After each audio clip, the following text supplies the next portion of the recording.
Sean, are you rolling? You are good to go.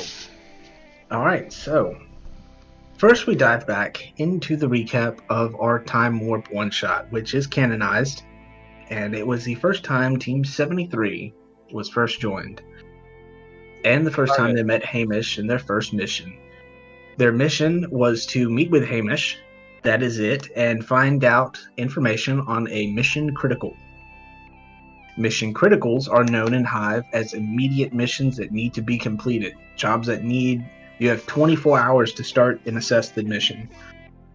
Or within 24 hours.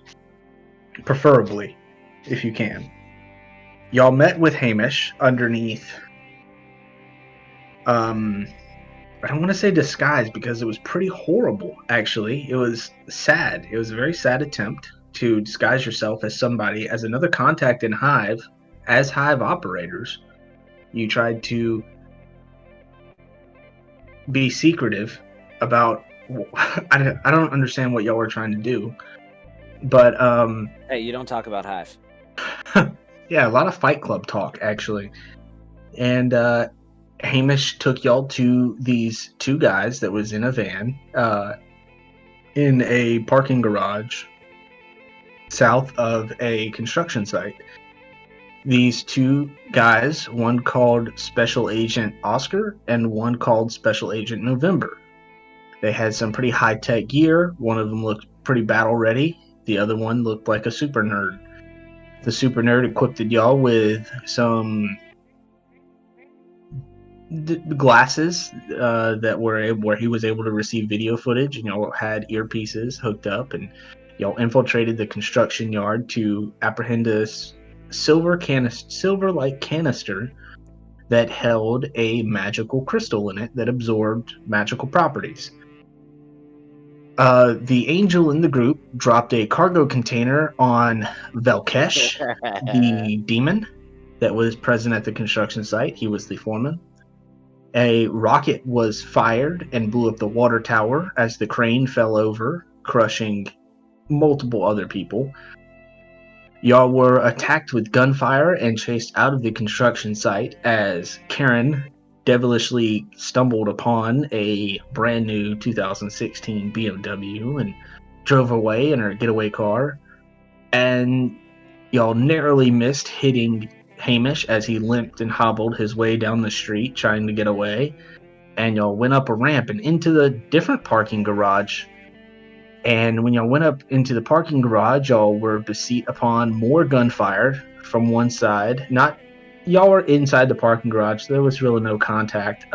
Dex was shunted through the front windshield with the device, breaking one of his legs, realizing that femurs aren't supposed to be protruding from the body. Ace tried to cast some more magic. All the magic was absorbed into the crystal again. Met back up with Hamish, and Hamish argued at first with Karen about heading to the south location where they could find out who shot the rocket. But with everyone grievously wounded in the legs between Dex and Hamish, Karen decided to drive to a safe house back in the center of New York. Once arriving back in New York, unpleasantries were made between various members. Hamish left, all on good terms. Took the device with him as y'all left. He did a Breakfast Club standing for like 3 minutes while y'all backed down the ramp and waited for the garage door to shut. He just stood idly with the Breakfast Club salute. And then y'all went back to your brownstone apartment like thing, and yeah, that was it for the time warp. I miss anything for anybody? No, I think that covers it. Yep. I am Hamish's wingman, apparently still. Yep. And then in the last and previous episode of Monster of the Week, the full version, we started with Val going out hunting on the town. Y'all arriving in first y'all arrived in one of Karen's cousins' vacation home on the outskirts of town in the suburbs. Val went out into the town to feast upon innocent civilians, dropping off multiple bodies on the same park bench. A Tuesday. And she was discovered by the local chapter of vampires, covens, chapters, tribes, whatever you want to call them. And she was escorted to the elder. The elder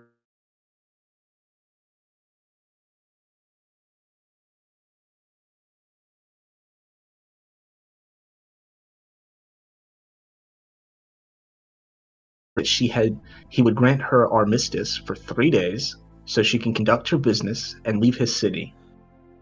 If she does not comply, she no longer has amnesty on her, according to their accords and their laws. Val returns to inform y'all on this, that she has a time limit now on her head to conduct the mission and leave. Dex had a long conversation with his brother Michael, returning back to have another long conversation on the front porch with Val. Then Karen had some dreams. Ace made coffee. They all regrouped at Ace's house, discovering a short, fat, bald man was rifling through, trying to acquire some missing goods that he was unpaid for. I like to think of the term repossession. And, yeah, Ace, what was that guy's name? He looked kind of like Danny DeVito, kind of short, fat, balding on the top, a little bit of hair behind the ears wrapping around the back of the head. What was that guy's name? I think we just agreed on calling him Guy, because everybody needs a guy. Guy. Guy. Yep. And the rest of you figured out that Guy is Ace's guy. Mayor of Flavortown. He's the guy that can get things done. Well, inquiring about leathers and whips, Guy informed Val that he knows a woman uptown. Gave her an address and a business card.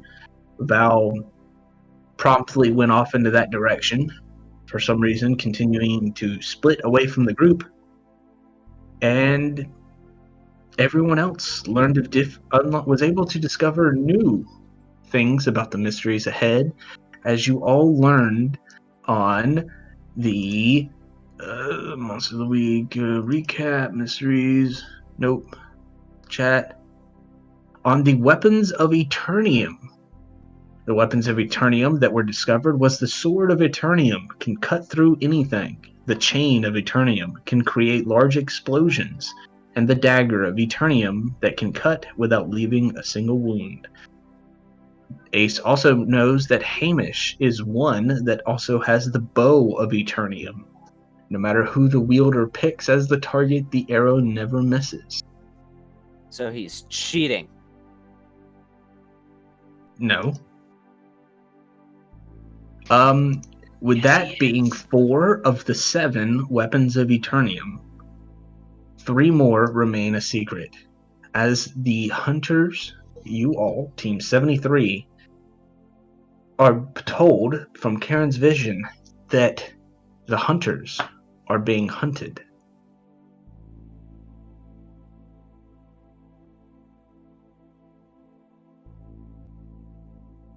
I think it was spoken about that throughout Team 73 that she informed y'all that in her vision she saw the person that attacked y'all at the inn spoke as if he did not know that y'all had a angel and a vampire amongst your party. So the last 2 remaining members that are assumed to be hunted is either Karen or Ace himself.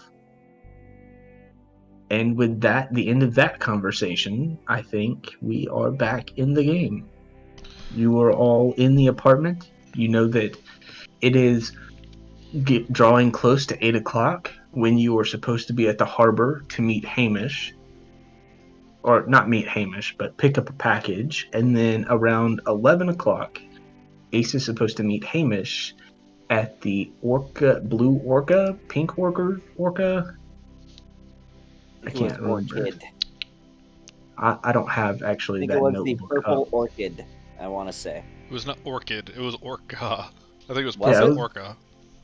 Oh, okay. I'm Maybe, actually yeah. trying to find my Monster of the Week I just did all that off the dome. I actually don't have my Monster of the Week notes up yet. I know there was talk of a plan of basically putting out bait of we were gonna split into Orca two. Hut. There you go, Orca Hut. That's what it was. Don't ask me why or how I came up with that one on the fly, but that was apparently where my brain went that evening. But we were talking about some kind of plan of splitting up into two groups, which I know me as Ace was not exactly for. But I think it was Yeah, it was going to be Karen goes to get the package and with Val, and then Ace and Dex go off and like hang back, and once y'all receive the package, you will split into two different groups. Because y'all don't trust anybody. Y'all spoke numerous times about not trusting anybody here lately. Well, yeah. Karen, since it is not a new day, I will not have you roll weird for your Destiny's Plaything either. Just keep that in mind at the start of new adventures, or even at certain points throughout the adventure, I will call for you to make a weird roll for some type of prophetic ability or vision. did we Won't be level all the time. did we level up at the end of the previous session when we played? I'm seeing I'm at level 8 now, so I have it written down. With 3 You points of leveled up experience. at the end of the last main session, and y'all got 2 experience points at the end of the one shot. Just the 3 of you. Okay, so I don't think I did anything for the level up. That's okay. I'm okay with that. I have a Well, lot of stuff. I picked something, but now that Lay I on realize hand? I kind of don't like what I picked, which That's was okay. it was lay on hands. But when I saw that lay on hands is based on cool, I thought it was based on weird. I have like no cool, so I think I'm gonna pick something else. It's okay. I am a lenient keeper. I am only the teller of this tale. Hey, Oh, you set the stage, we play the part. before we start, I need to read one more thing. Oh, okay, yeah, here we go. A mission of simple delivery. They await an absolute chivalry. As they fear of being hunted, plans are made so they cannot be shunted. To the docks they go with plans in tow. Tonight we will see what may befall Team 73. Now y'all can start. And you can compliment me on my fucking poem. I put in a That's lot of like 30 whole seconds into that, guys. That's a pretty good poem, man. Yeah, thank you, thank you. Hold your applause. No need, no need. Hold your applause. Just continue with the game. But you know, Should we golf clap? Or like, I tell you Oh, what. y'all are too rowdy. Y'all are too much. Thank you, No. thank you.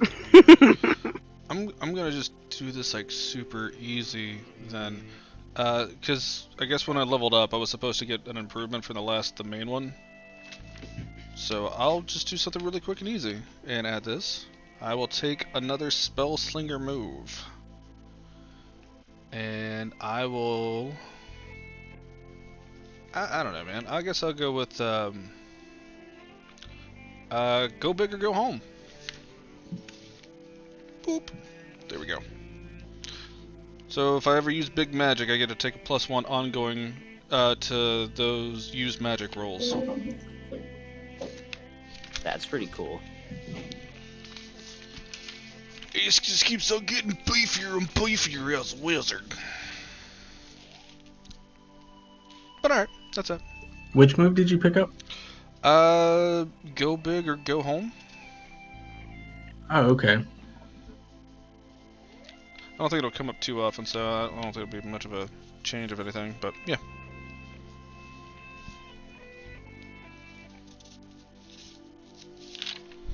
Sweet. I figured you would have picked Spell Shield.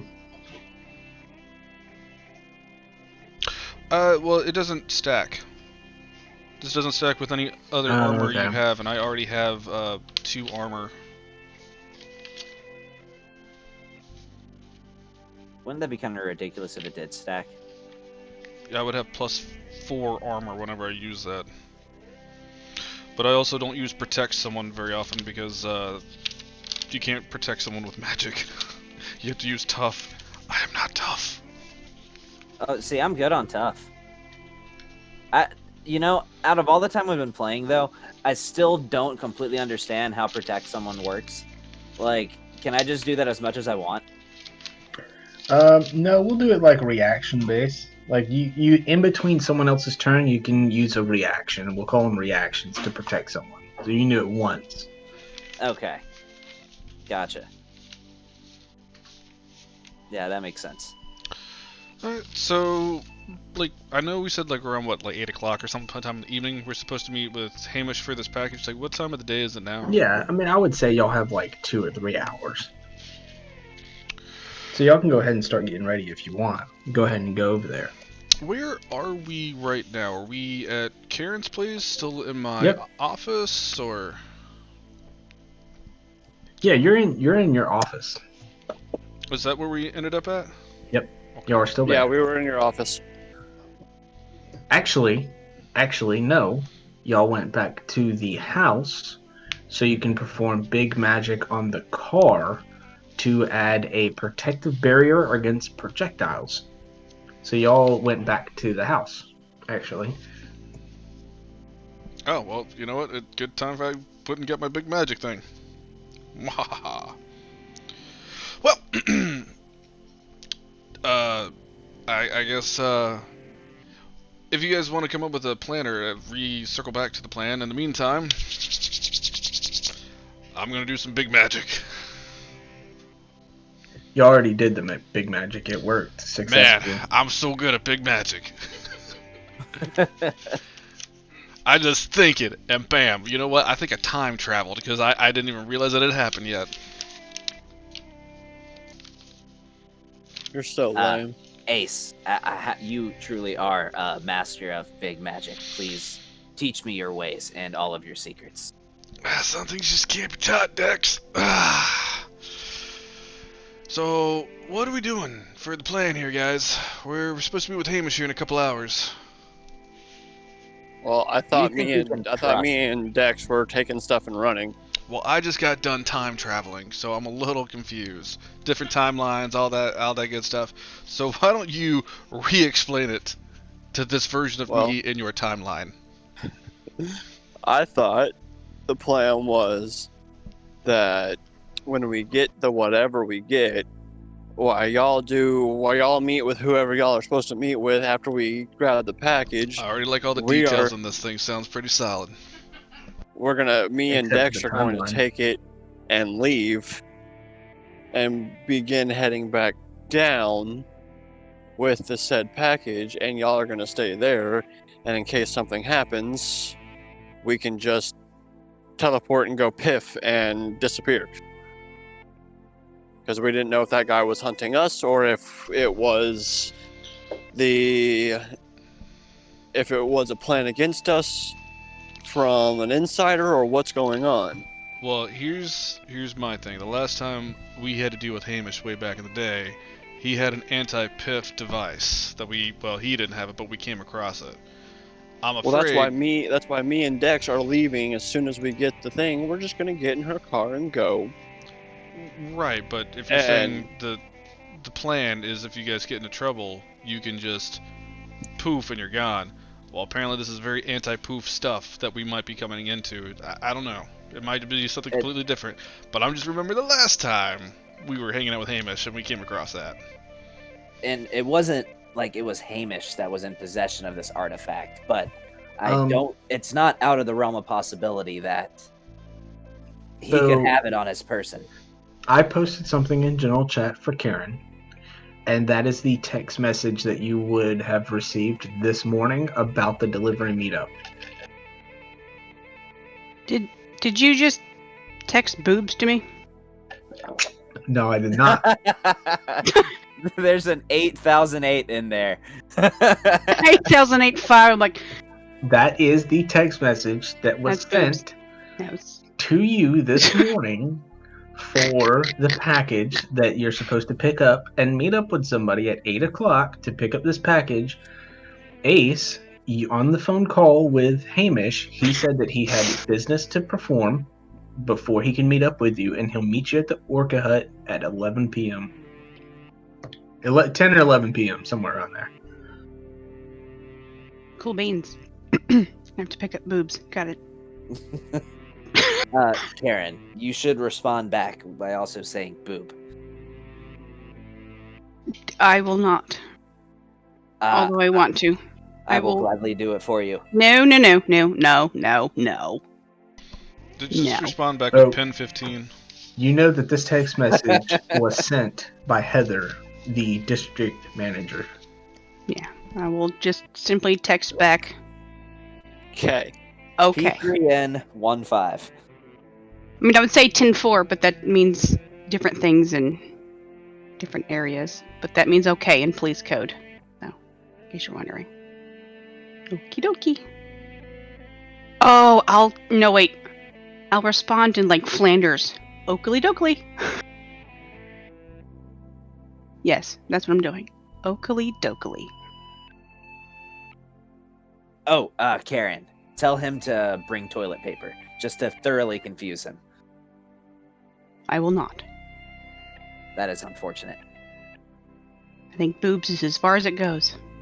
I think that I'm just being tactical. We want to throw him off his game as much as possible, in case, he is hunting us. I figure if you ask him to bring toilet paper, it might make him begin to question the gravity of the situation. Hold on real quick. Let me throw a T. Gavin, it is the district manager who texted this message to Karen. Oh. Well, that changed. Heather, the blonde woman who does not speak and does sign language. Oh, well, that clears it up. Okay. Then just ask her, I don't know, who her favorite musician is or something. I will not be doing that. A simple oakley dokley will be precise. We're good. Well, nobody ever likes my ideas. No, we don't. No. It doesn't work. Sorry. So what do, my peeps? Well. So, Val, explain the plan to me again. So it's going to be me and you on one team, and then Karen and Ace on another, correct? Correct. And we're heading to pick up the package. Correct. And then we leave with the package. With the package. One team is going to go one way, one team is going to go another way as we head back down to Georgia, back to Georgia. To Georgia, right. That's what I was going to say. Right. And as we head back down, the reason why we're going to take two paths is to confuse the fuck out of people. But they'll just know that we're the ones that have the package, and then they'll just follow us. Not necessarily. We meet back at the house. We take the package. We meet back at the house. We take the package, and we put them in two identical boxes. We take a box. They take a box. Whoever has the box will have the other box that's empty. Does that make sense? One team will have an empty box. One team will have the actual box. Ah, okay. I got you. So, I think on our box, we should definitely write on the outside of it, not what you're looking for. No, we should not. Just so... humans are simple. They see it and they think, oh, well, that's not what we're looking for. So we're with the wrong car. No. So let me get a little bit of clarification here. Yes. We're getting a package that is something that we're not sure what it is. Are we planning on just keeping it? There's a reason we're getting it. We're supposed to take it somewhere. I thought we were supposed to take it back to Georgia. Maybe. Tony, where are we supposed to take the package? You don't know. You were supposed to pick up the package, and then you'll find out. Yep. Right. So Okay, so wherever we're supposed to take this thing, so bad what at we this. need to what we need to do is take 2 separate vehicles and take 2 separate routes to wherever we need to go. Do we have access to 2 separate vehicles? We have Karen's vehicle, We have- and then what? we have Timothy's Jimothy. cars. Yeah, Okay. Jimothy's Volkswagen. Last time y'all checked, it's still in the garage with y'all. Is And Jimothy is not in the living room anymore. oh he gone? Oh. Okay. Where's Jimothy? Has anybody seen Jimothy? We can't just take Jimothy's okay, car. Stop. It doesn't matter. We'll find. It doesn't matter. We'll take Jimothy's car. It's okay. And leave Jimothy here. We can't do that to Jimothy. Listen, let's just take this step by step, okay, guys? Hey, Jimothy Let's is a just- friend, a trusted ally. Debatable on the trustworthiness. So More while trustful than they're an figuring this undead out, dead I zombie vampire. Sorry, I was trying to get my words right. it's alright. While we're here, without delving into too much stuff, but probably poking my nose into a few too many things that I'm really supposed to in Karen's house, I'm kind of inspired by Jimothy's amazing first aid kit, and again, with just the playing out of the Hamish thing and not using my magic before, just I don't know, I got a little bad feeling in the back of my head, so I would like to see if I can find just some first aid kit stuff around the house and be able to put that in Karen's car. Yeah, I mean, you find like SpongeBob Band-Aids, Marvel Band-Aids. Perfect. Yeah, that's exactly. That's Some if gauze that's gonna save a strips. life with some SpongeBob Band-Aids. Do they have any Hello Kitty Band-Aids? Nah, only SpongeBob and Marvel.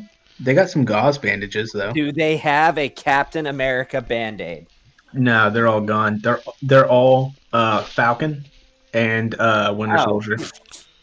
Okay, Winter Soldier, that's all right. I will take a Winter Soldier Band-Aid and apply it to myself. You're down to 2 Band-Aids left, Ace. I was looking for new stuff in the house. Okay, I'm trying to just put together a makeshift first aid kit, if I'm able to do that.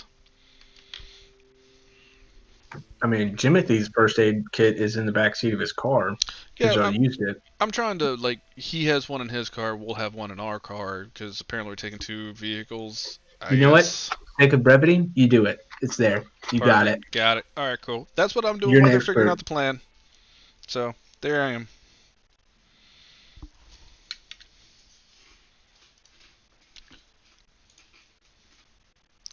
Ah. I don't know what I need approval. Hey, what happened to Groovy Bot? I don't hear anything. Gavin, please do one job, dude.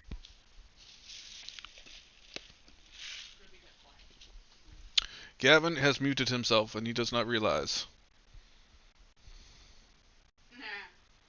He has one job. No, I realized I was muted, but yeah, One job. to One. to Just avoid one. taking a break in the game, I was keeping myself muted while I took a minor bathroom detour. Hey, don't care. One job. Put Groovy back on.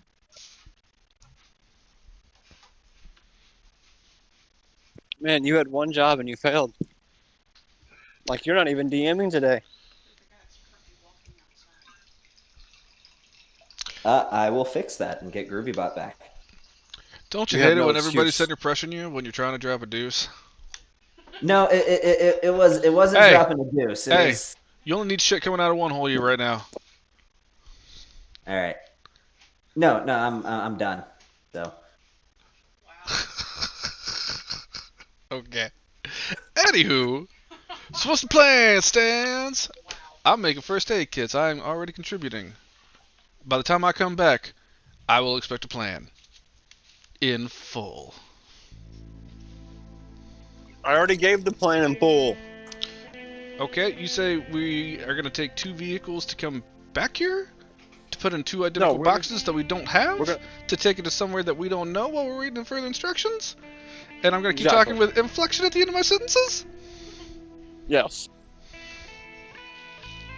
I'm pretty sure we can find two identical cardboard boxes to put whatever the hell that we're picking up into. So that way we have 2 boxes, 2 teams, and wherever we're taking it to, we take 2 separate routes to get there. You know what? Just as you're saying this, you look over in the corner of the living room, there is 2 identical cardboard boxes. My point exactly, right there. There are 2, right there.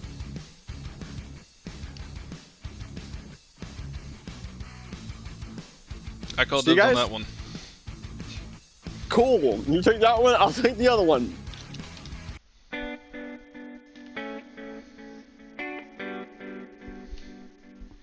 Well, if we're all ready then, I guess if this is what we're going with, then unless there's any other preparations or things that need to be done.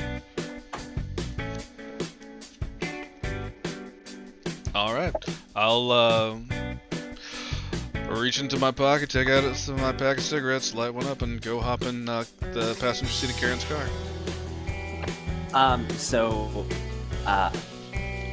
I believe that you should probably drive, Val. That would probably be for the best. Yeah, I'm good. Unless you want me to. You know, I have my learner's permit, so... You know, I mean, I'm good a time as any. I'm right. Oh, I have a quick question. How bad does Jimothy's car look after everything that we've put it through? There's not that bad actually. It looks pretty good.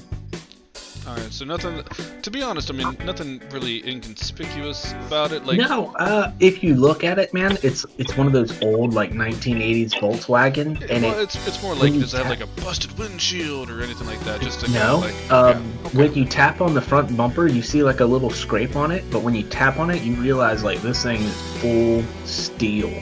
When he hit that guy, it didn't even leave a dent, just a little scratch on the bumper.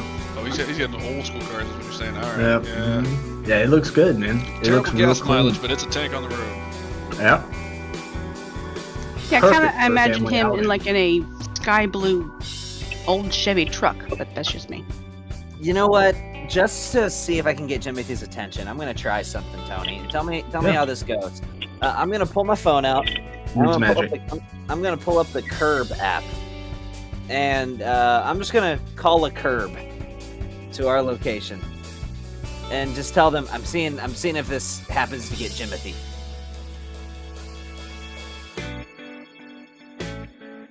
There is no Curb in New York.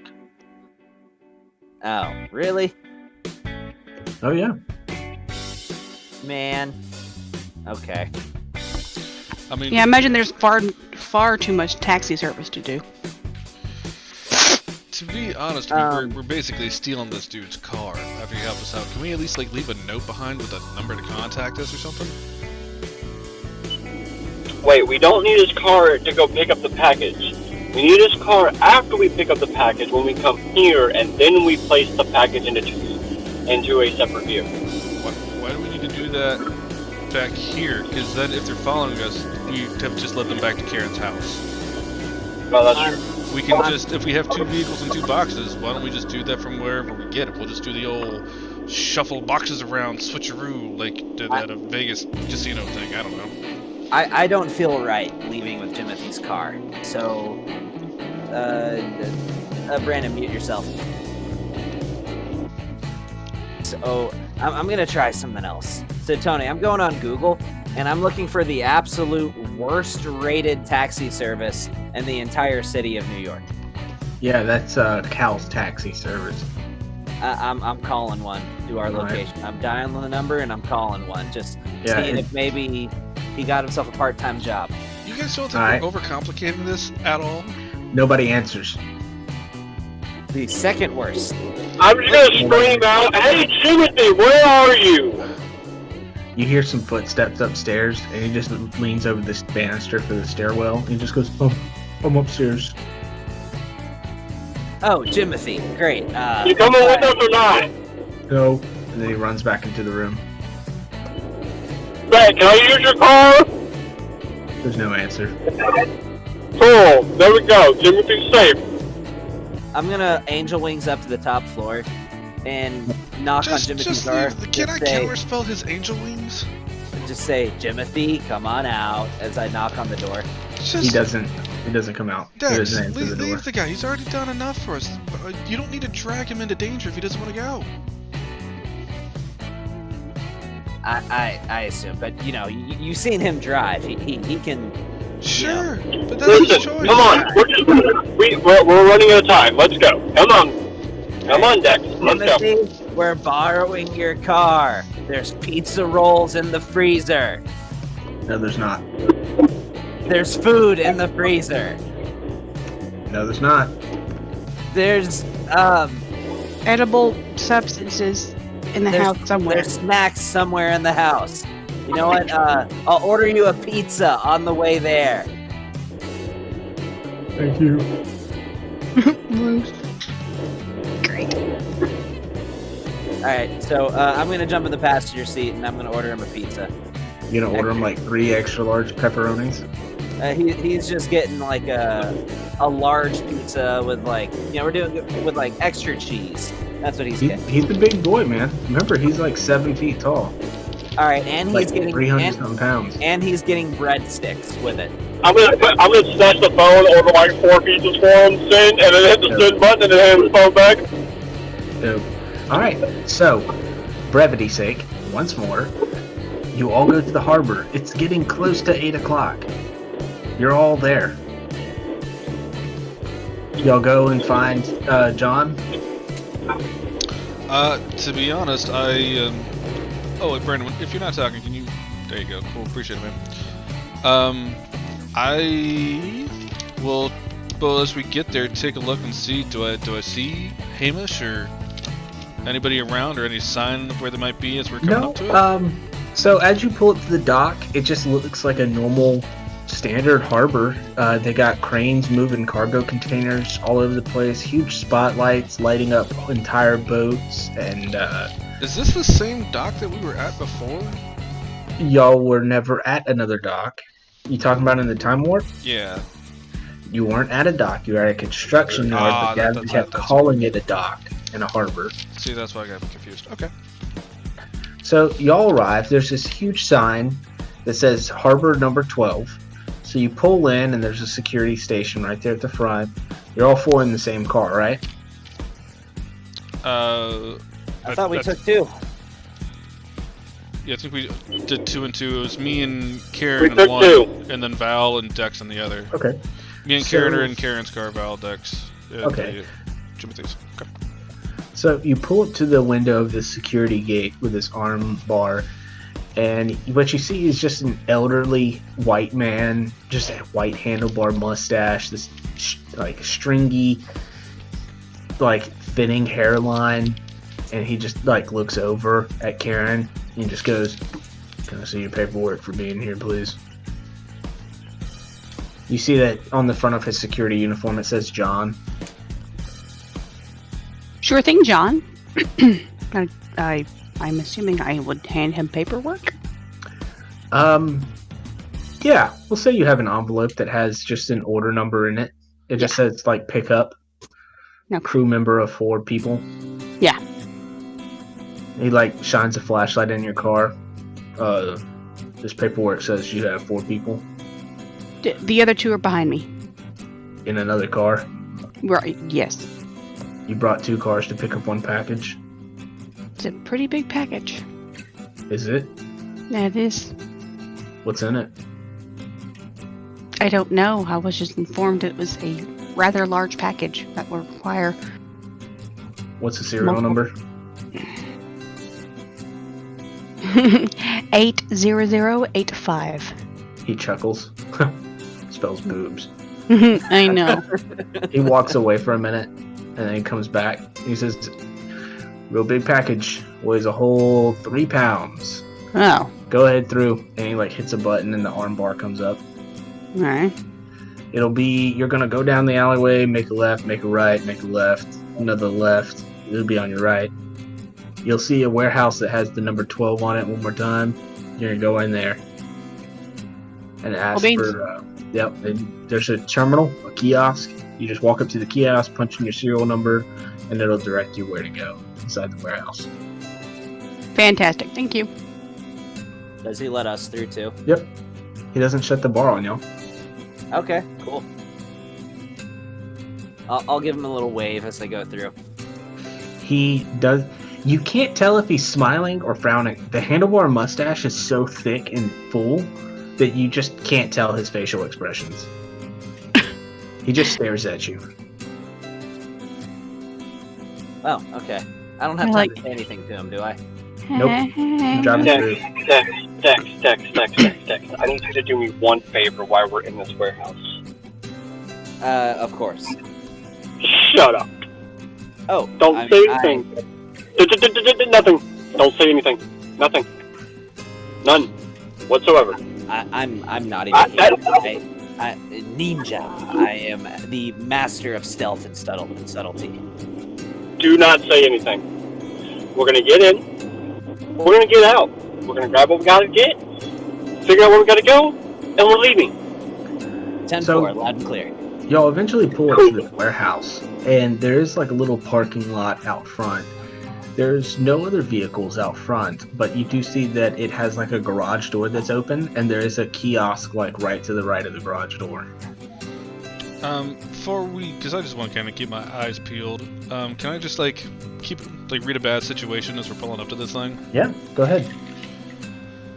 There is spotlights like covering all of the parking lot and the front entrance of the warehouse. Spotlights typically mean cameras. Let's see. So for an 11, very true. Hold 3. All right. So start off. Are there any dangers we haven't noticed? I want to say no.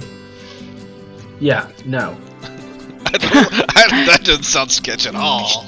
Sure. Well, okay. I was thinking, I try my best not to lie to you guys, like, ever, about this game. And as a DM, I want to be like, you don't know that, but then you rolled an 11, and the rules state that I have to tell you the truth. So, no dangers. I mean, there might be sharks in the water, maybe. I don't know. You pull out a cigarette from your pack and you go to put it in your mouth, and then you look over and Karen's glaring at you, so there's definitely a danger in the vicinity. Is that better? Yeah, sure. Okay. I was like, technically yes, but no. Tony, can I use some of that good old black magic? No, you can let Ace finish his freaking turn. Oh, I thought you'd already told him. I get to ask 3 questions since I rolled an 11. Oh, shit. Okay. I don't know, man, because I only got that one. So we'll say because it's the hangar and whatnot. I'll say this. I kind of want to angle it as if I can modify it a little bit. Like, what's the best way out? Just, is there another way getting out of this place aside from the way that we came in?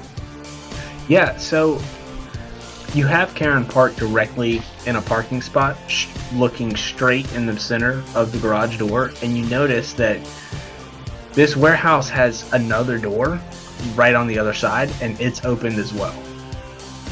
So they're massive garage doors. They're like airplane hangar bays. Massive doors. So even if they were to start to close, you have like 45 seconds to move through. Or at least a couple minutes. You're like 4 minutes, you're like, la la la la la la. Well, when you say, okay, so are we in the hangar yet, or are we just outside of it? No, y'all are just outside in the parking lot. I wanted to stop y'all before y'all went in, so that way y'all can do your thing. So there's a parking lot outside the hangar. Well, it's not a hangar, it's a warehouse. It just has like hangar bay doors, because it's a huge warehouse. They got to drive like huge forklifts in there with these cargo containers. Alright. I'll pass on the 3rd question, because there's nothing Sure. I mean, you can ask me anything you want. I mean, it doesn't have to be on the list necessarily. It has to be. I have to roll at least a 12 to get that ability. If it's an 11, absolutely right. Take a point of inspiration. Oh, okay. It's not even a thing in this game. No. But I got it. I'm holding on to that one, guys. All right. I got Gavin with that last game. But yeah, so I'll just pass on that though. Yes, Val.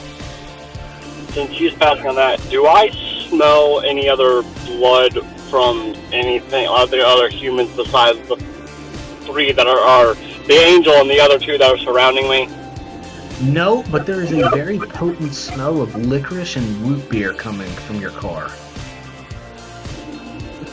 From my car? Okay, yeah, well, that's Dex.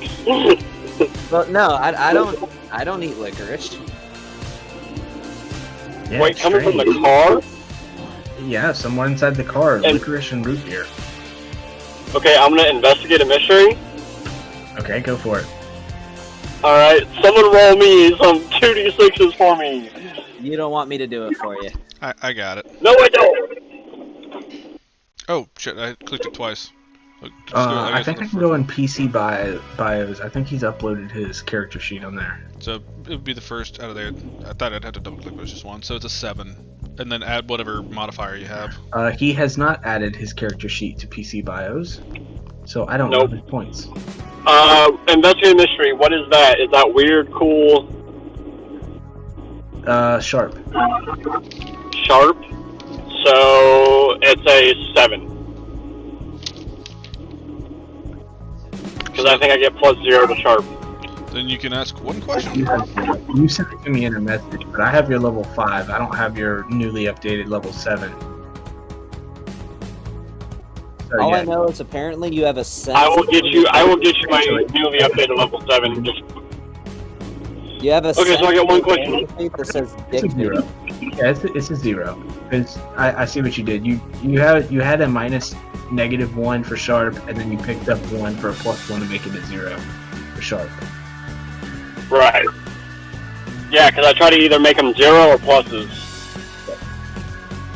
You got it. You got a 7, which is mixed results. You don't find out where the licorice smell is coming from. The root beer smell is definitely from Dex.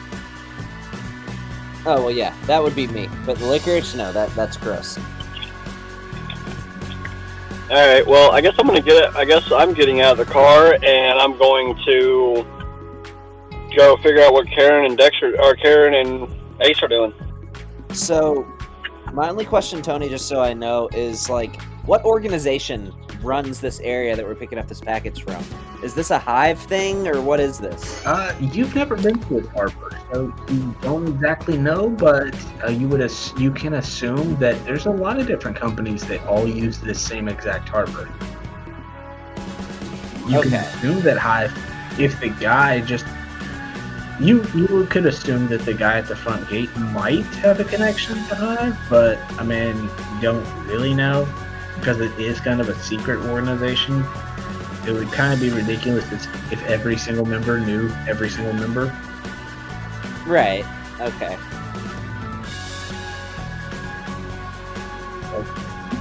Organization. So did Sean already ask what is being concealed here? Because if he didn't, I want to do my own roll for that. Nah, one. because that's investigate a Go mystery. ahead. I was reading Yep. a bad situation. Go ahead Okay. and investigate a mystery. A mystery. Well, I'm using black magic, so for me this is weird. Yeah, but you get only one question. That's fine. Yeah. Only one is all I want. So I'm gonna reach out with my magical senses. And you're going to go once. I need you to unhide your GM stats. Yeah. So that's an 8. That's counting the 3.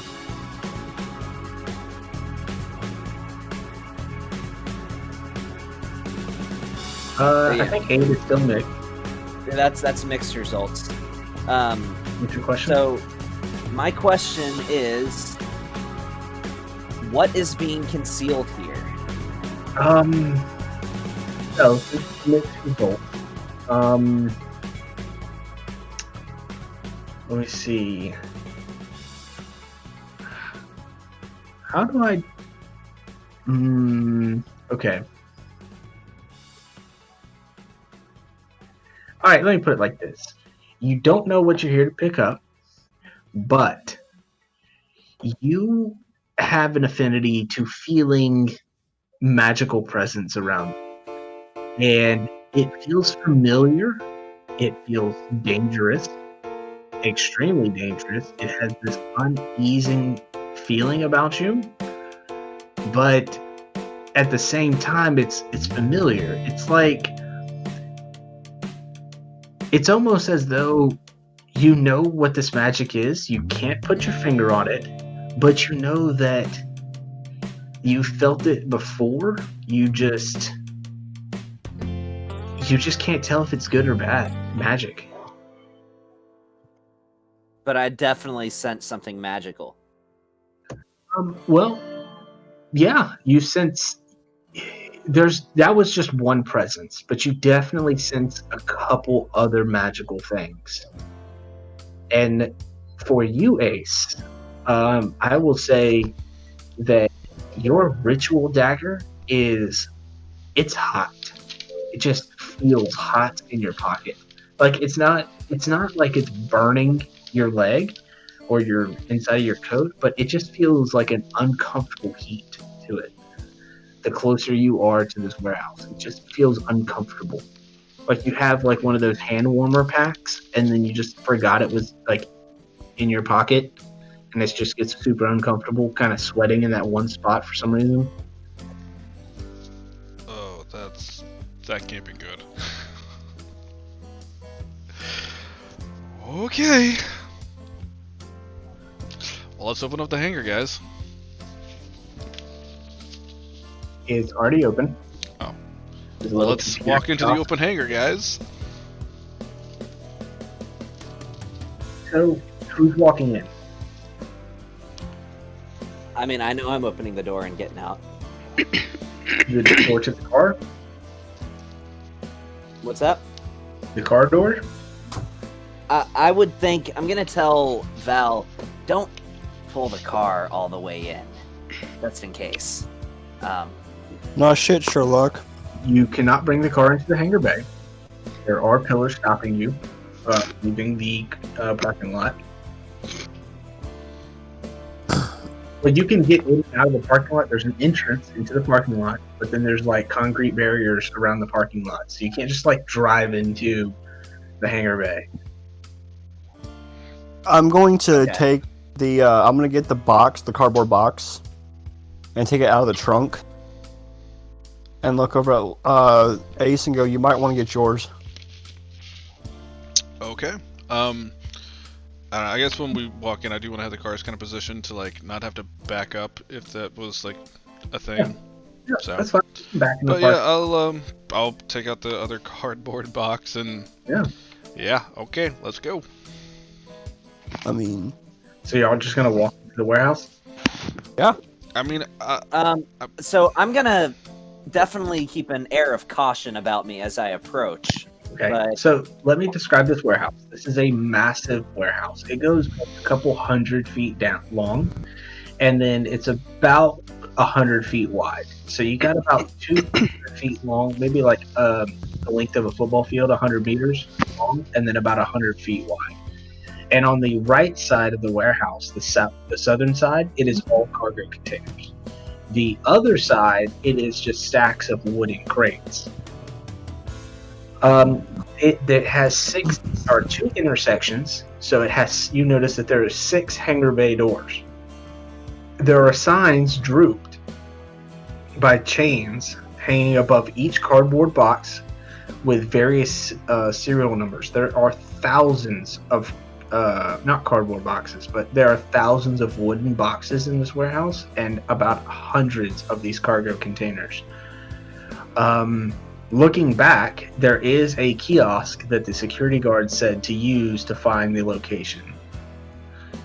And there are like markers on the ground, like yellow markers on the ground that tells you like what aisle you're on, what column you're in for all of these boxes. And there's a metal rafters throughout the top, and the lights are hanging below the rafters, shining, so the whole entire inside of this warehouse is lit up. When you look up, it's just streams of lights going down it. Do we see any people? You do not see or hear anybody. Oh great, so we're basically at magical IKEA. All right. I guess using the information we got from the directory, start making our way there. I do want to kind of pay attention though, like keep my hand lightly on the hilt of the dagger and see if it's like basically like hot and cold. The closer we get to this thing, the warmer it gets. It doesn't change temperature. It just stays this constant warm feeling in your hand. Like this, if you were cold, if it was cold outside, like it is, it's kind of breezy. It's still about wintertime. I think I said this was like February or what did I say? No, I think it was in October when y'all were in Savannah. So this is probably November. So it's getting pretty chilly out here, especially with y'all being in New York. So it feels nice and warm actually in your hands. Yeah. Feels real nice. I don't feel temperatures, so it doesn't matter. You do. You're just not you're not gonna die of hypothermia, but you can still feel the temperature. Gotcha. You're just not gonna die out there. It can still make you uncomfortable. So are we all 4 going in, or is one person gonna stay with the cars? That is a good question.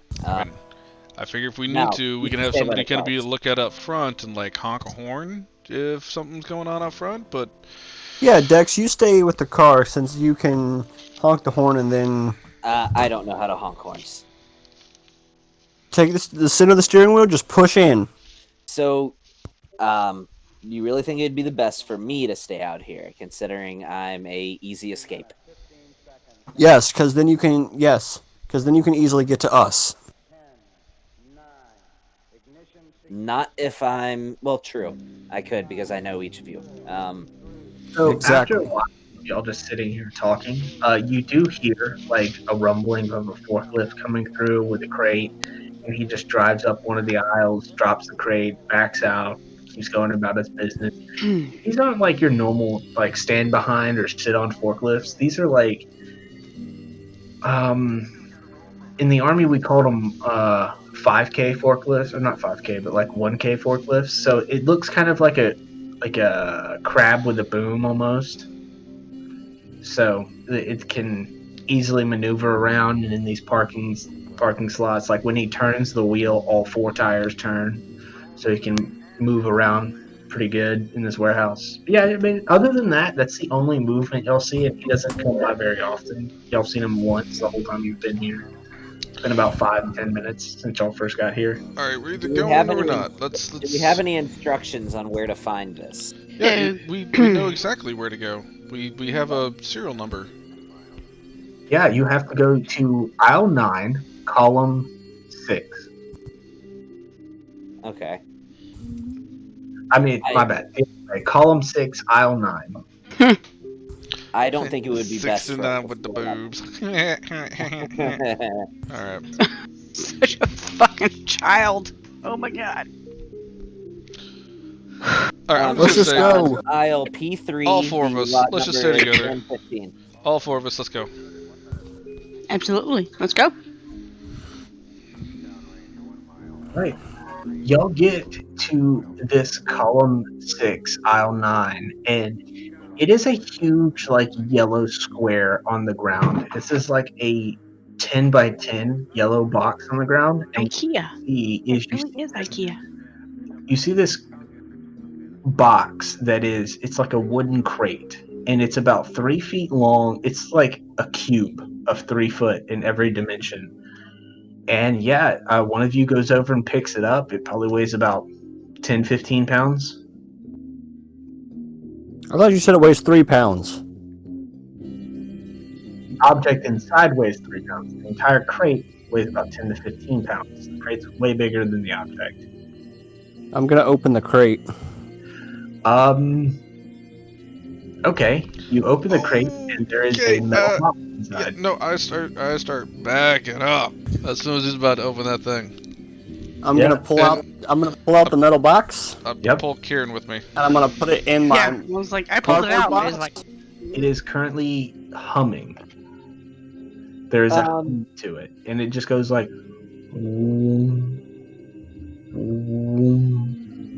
I would really like to read a bad situation now. Yeah, go for it. That again will be sharp. Hey Tony, I'm just gonna try something. I'm gonna use my angel wings to just try to teleport about a foot away from where I'm standing. Okay. Am I able to? Yeah. Okay. So let's just, as we're looking at this thing, again, what's the biggest threat? Hold on 1 second. Okay. We'll hold on to that in just a second. Okay. Val, is there anything else you're doing? Because It's humming. Yeah, it's humming. It's like it sounds like this.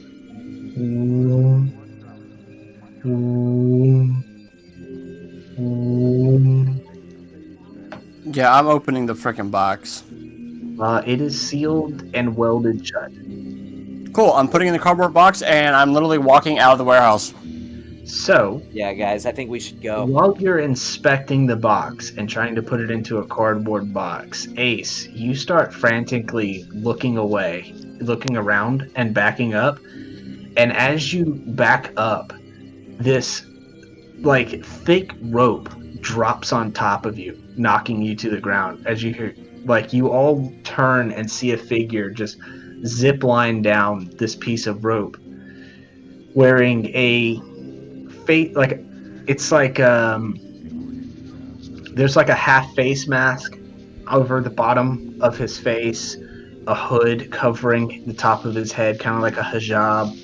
And then he has this super skin tight vest on and these super skin tight leather pants on. And you see that he's got a bow in his left hand and in his right, a arrow already notched with the bracer on his right. And he just looks around at all of you. And he looks at you, Ace, on the floor, and he just goes, "Hey, Ace, I thought we were going to go to Orca Hut later today. What are you doing here?" Does he have a mask on? Well, sure, yeah, I got that, but like, is he like, are we in COVID times? Is he The wearing a face mask? hijab covers the face. He's got a mask on the bottom half of his mouth, yeah. Oh, okay. The hijab covers the mouth and the head. You only see the eyes and nose. Yeah, I got you.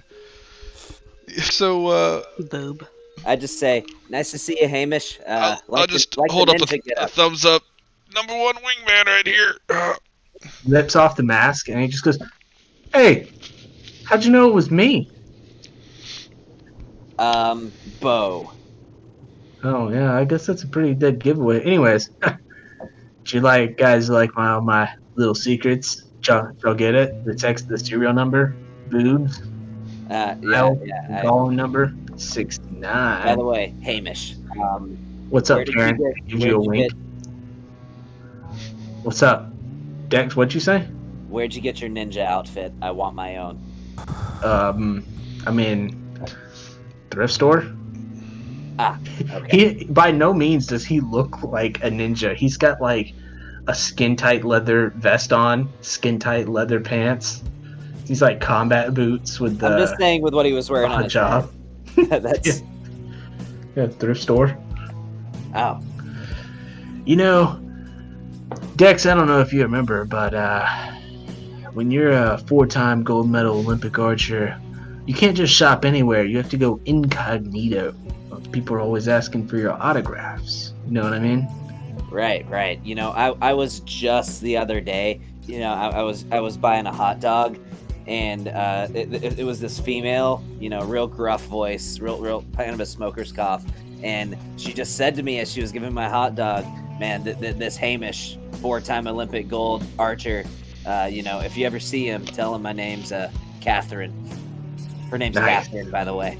Nice, but I don't really care much for the deep, gruffy voices. Maybe like duct tape can help one out. I've tried paper bags before, but sometimes all the rustling gets on my nerves. It gets my Agent Orange all jacked up, you know what I mean? Ace, what are you still doing on the floor, man? Let me help you up. And he's gonna reach down to try and help you up off the floor. I'll take the help. Ace, why are you always playing so coy?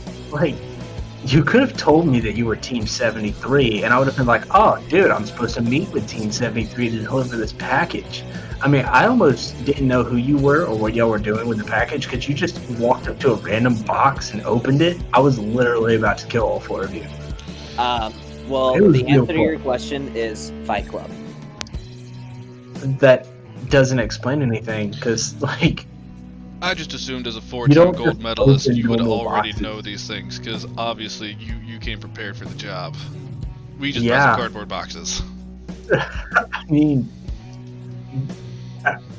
did y'all ever go to any of the training seminars? Because you just don't open wooden boxes. Like, what if there was scarabs in there?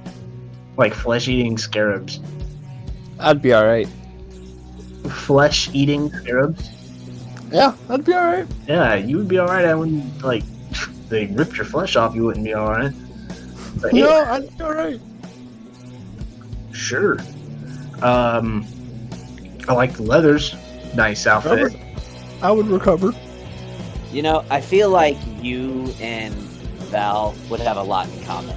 You know, there's this great little pizza place down the way. I'll go ahead and get you guys a reservation. Get you, you should really get to know each other. Dex. No, really, you both remind me a lot of each other.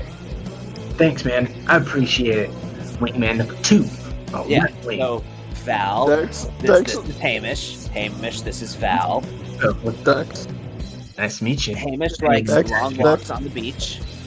And he's also a 4-time Olympic gold medalist. I don't care. He's too cocky for me, first off. And second off, Exactly. That's why I say you both I have a lot in haven't common. dated in over, 1,000 years. I don't plan on starting now. No wonder you're always so crabby. See, Hamish is exactly what you need. Karen, are you still like the leader of this group, or have you moved on to bigger and better things and just kind of here and there, on the road? I chuckle when I say, she's moved on, but it's not bigger, or I don't know. Actually, Ace, is it bigger? Yeah, if somebody can finish helping get this rope off me. Oh, you see, he grabs the rope and then gives it a flick, and then like the rope cranks down and wraps around his arm. Badass as always there, Hamish. I got a couple new things. I'm still whispering in Val's ear. So that's Hamish. See, so you really like the guy. So I'm gonna pull out a lollipop out of his own pocket and shove it in his mouth, wrapper and all.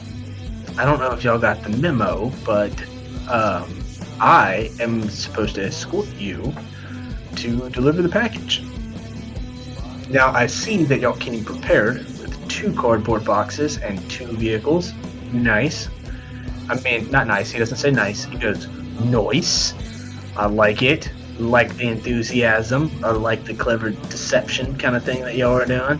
I take it y'all are gonna split up, go into 2 different cars with 2 different packages, so that way nobody knows. Maybe do like a little shuffle, like musical chairs kind of thing to throw anybody off that's tailing you. you got it. And we were briefed that you'd be meeting us. So the plan that we came up with was that myself, Karen, and Ace were gonna ride in one car, and you and Val were gonna ride in another. Noise. I like your plan. No, that was not the plan. You can go with Ace. Coming through. I'm taking Dex. No, that wasn't the plan. See, That was the plan. Shut up, Dex, before I kill you. all right, Karen. fine. Then Hamish can ride with you and me. As team leader, Karen, what's your plan?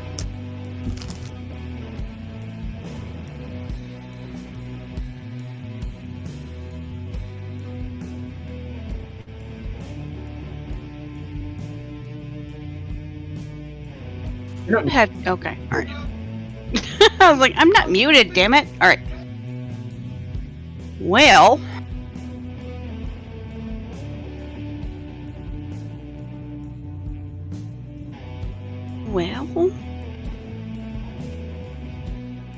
I'm kind of lost on this. Well, where are we going? So, Hamish, the reason why I feel like it should be just you and Val is because, everybody here knows Hey, that just you is easily as good as two of us. Just hold off 1 minute, man. Business first, then pleasure. I'm talking about business. You're easily as skilled Right.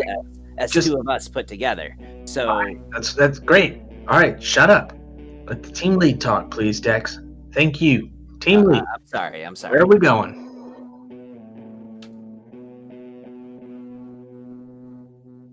Do we know who we were supposed to deliver this box to? Not at all. Then, okay. Fantastic. It was a pick up and await further orders.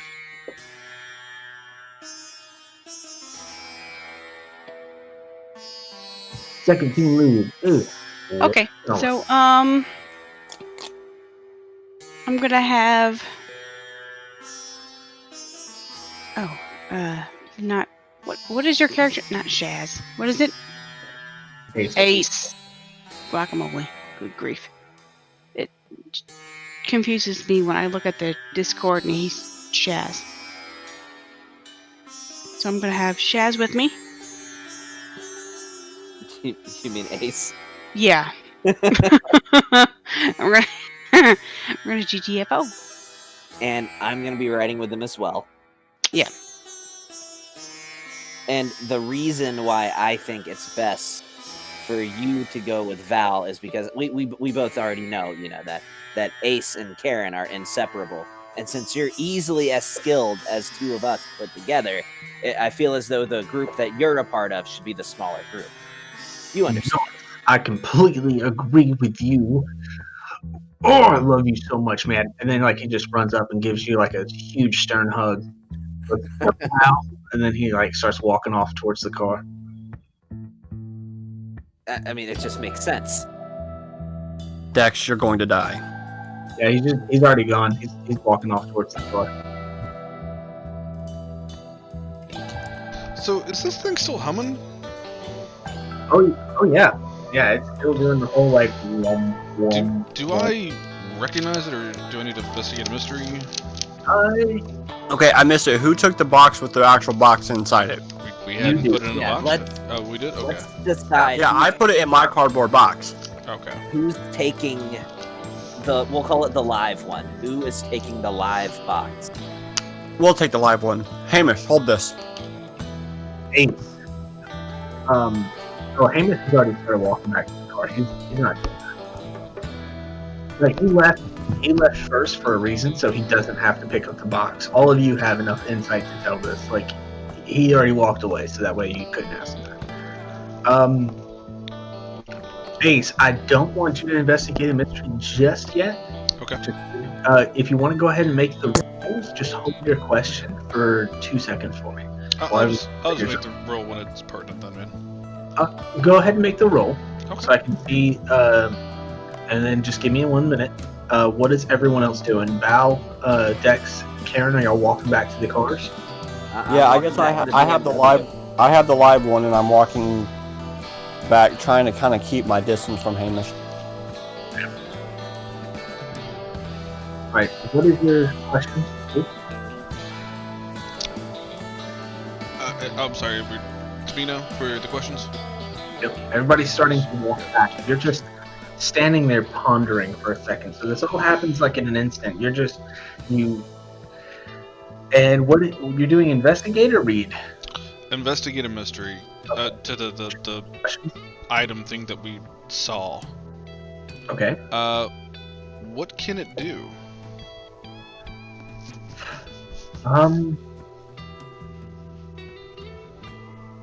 You don't know yet. Okay. Now, I hate to be that vague, but without opening the box, there's just no way to tell. You've never seen anything like this before. If you want to rephrase your question, by all means, but without opening you can tell it is a lead box that is welded shut. There's no way to open it. And without opening that box, you cannot tell what's inside. And you said it's a lead box? Yep. Okay. What's next, Ace? I think you got one more question on the list, and then you can ask me. Can I just hold it until it becomes more pertinent for this? While you're in this warehouse, I want you to ask one more question, at least while you're in the warehouse. Okay. Because even though this box is walking away from you, you still have the same familiar presence. Hold on, you sound kind of muffled there at the beginning. What was that? Even though the box, you've gotten up close to the box, and it's walked past you, and now it's walking away from you, the same, like, heated feeling coming from the ritual dagger, it's still present. Like, it hasn't heated up anymore, it hasn't gone away. You're about halfway through the warehouse right now. I'll say, in relation to the dagger, what happened here, to see if I can kind of know what's, in more specific, aside from me being in proximity to this thing, what's causing the dagger to be heated, or if I would know that, because I know some stuff about that dagger. Okay, so as you start seeing everyone else walking away, you take one final glance over your shoulder, and then you turn around and you start walking in the opposite direction as you're hearing kind of like everyone else's voices return echoing throughout this warehouse, and then all of a sudden like their voices are just drowned out, and you start hearing this whispering, and it just sounds like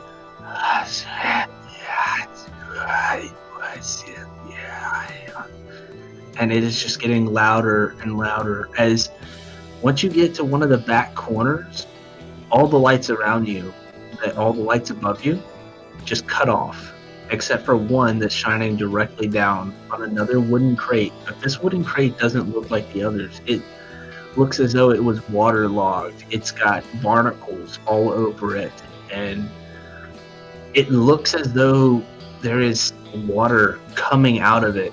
And then you blink, and then all the lights are back on, and now it looks like a normal crate. I just want to take a few steps towards it and look at it. And final question then. Well, actually, I get one more because it's advanced, but what is being concealed here?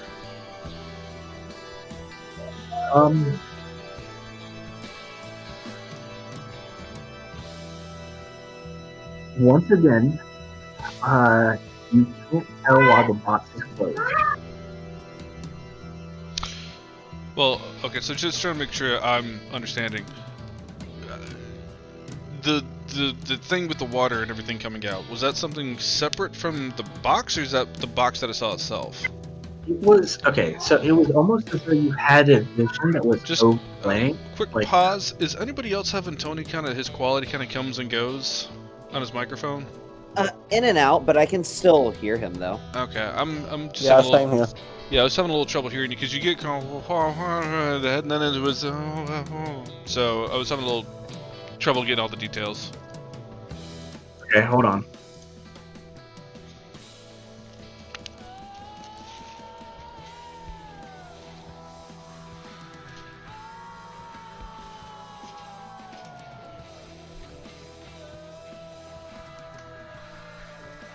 Hey, can you hear me?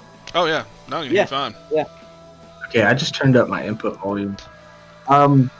Without opening the box, it's hard for me to answer that question, but what you saw, like when the lights went out, it was almost as though you saw like a vision, and then when the lights, like you blinked, the lights came back on, and all the water dried up. Like, it just looks like a normal box now. Okay, so that was kind of what I was, the follow-up was about that. So the water and everything was the box that we picked up and everything. At first, you made it sound like it was like a separate thing. Whole different box. Yeah, this is a whole different box. You're on the other side of the warehouse. Okay. Like, you were like tranced for a moment, and you wandered through the warehouse, and you started hearing all these like loud whispers drowning out all the other noise around you, and then you saw this one box just like alone in the corner, and that's when the lights clicked off, and then you saw this box that was like waterlogged, covered in barnacles, it was dripping water. Gotcha. Okay, that's what I was making sure. I didn't get confused that it was the same. I will kind of peer around the corner to see where everybody else is, and they're on the side of the warehouse. They're like, I will go to the other box and get a closer look at it. As you get closer, your dagger gets a lot harder. Like, it is almost unbearable to touch.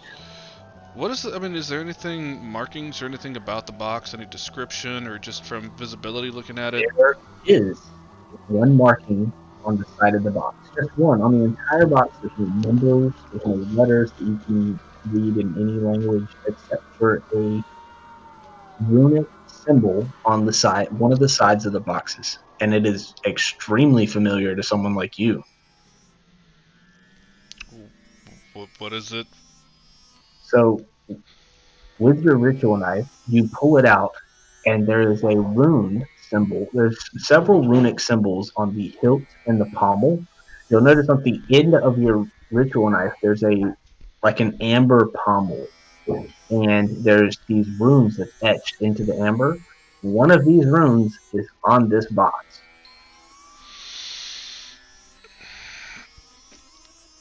I will. How big is the box? It almost looks like the same size as a wooden chest. So maybe like a 2 feet tall, 3 feet long. I will open the box. Easily enough. This box isn't like the other ones. You don't have to use a pry bar for it. There is a latch. You can just flip open the latch. There's a little lock. You can easily just snap the lock off. It has like these little carpenter nails in it. You can just break them off. So you open this box, and I need you to roll initiative. It's a minute. I'm sure. I'm about to do it. You open the box, and it is just full of straw. And do you want to dig through the straw? Yeah, I'm looking for what it is. I don't really want to put my hand. Well, you know what? Fuck it. I'm already in for a penny, in for a pound. So, yeah, let's dig through it. I will. I don't have anything. I don't even have gloves. I'm so stupid. But I'm gonna take the tail end of my coat and kind of put it over my hand as much as I can and kind of reach in there. I just don't want to make skin to whatever contact to what might be in there. Because it is an enchanted jacket, so maybe it'll give me some protection of what might be in there. So yeah, I'll just using the tail end of my trench coat, trying to just put that around my hand and reach in. So, what is inside? And you pull these pieces out. And actually, you know what? I'll give this one to you since you rolled so high. You can find a pair of work gloves off to the side if you want. They're like welder's gloves almost. They're just real thick leather gloves off to the side. Then I'll throw that on right quick and go digging. You reach in and you find a broken staff that has been snapped in two pieces, and it looks like there's a spot on the top, and it's like this twisted and gnarled blackened wood that it looks like it was broken in half. Maybe some type of force snapped it. And at the top, it almost looks like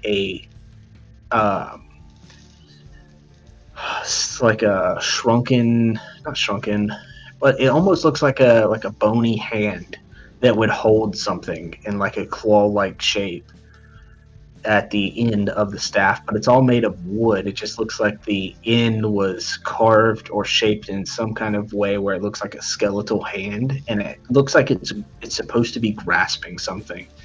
And it's got these runic marks going all the way down the staff. Skeletal hand holding a weapon. It's antithesis, guys. Anyway, yeah. It looks like the skeletal hand should hold something. It's stuck in this claw-like, as if it was gripping something in the hand. But there's nothing there. So I have the other cardboard box. I will take the contents from that. There is no way that 2 3-foot-long halves of a staff can fit in your little cardboard box. I don't know how big of it. I thought it was like a moving box, like a big, It's about 2 feet tall, but it's about 3 feet long. There's two parts to a wooden staff in there. So they're about 3 feet long a piece. They will not fit in your small little tiny wooden box. I thought I had a bigger box, man. They all got tiny little boxes. Okay. Like, think about your box is about the same size of like it can fit a crock pot in it. I got you.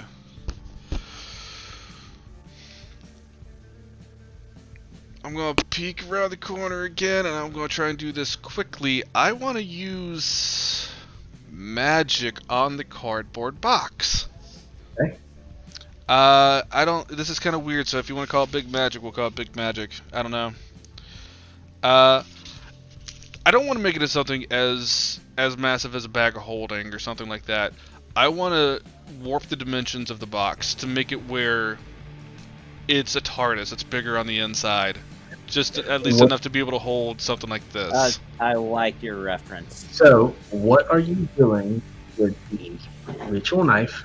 And are you holding the ritual knife at the same time you're holding the two pieces of the wooden staff? No, I'm not. Because the ritual knife, I always keep the hilt, I assume, wherever the runes are, and that's covered up in wrapping. So you'll get is the ritual knife in your coat pocket or in your pants? It is in my coat pocket. It is on the left inside breast pocket of my jacket. So when you're holding these two staff pieces, the ritual knife starts tugging and trying to float away from you and towards the staff like a magnet.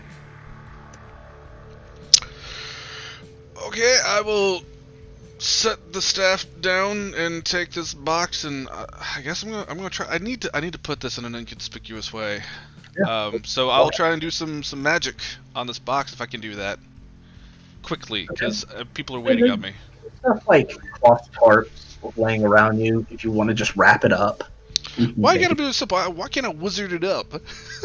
Sure, if that's what you want to do, go for it. I'm just saying, this is a warehouse, dude. If you want to get like a bucket with some water, it's in here. Alright, you know what? I'll be fucking idiotic. Fine, you know what? I keep the knife wrapped up. I'm gonna do the same thing. I'm gonna grab like some fucking bubble wrap. Like, it's in here. Some cloudy bubble wrap where you can't see it through. This is so dumb, but okay. Definitely. And I'm gonna wrap it up with some bubble wrap. And how long are the broken shard pieces?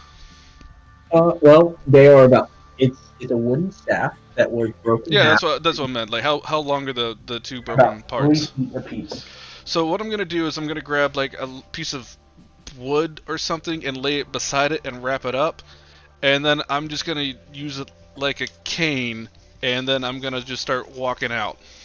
Yeah, so the visibility of it should be pretty obscured because it's wrapped up in packing tape and a 2x4 wrapped around with bubble wrap.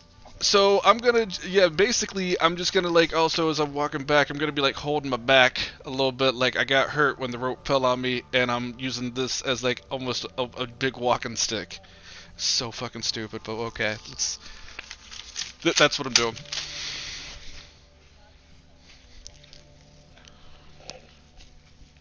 And I will rejoin the group. So everybody else gets in their respective vehicles, and you'll start the cars in reverse, start to back out of the parking lot. And then, Karen, you realize something's missing. Your first instinct is to go look in your purse. Of course, you're forgetting something. What is it?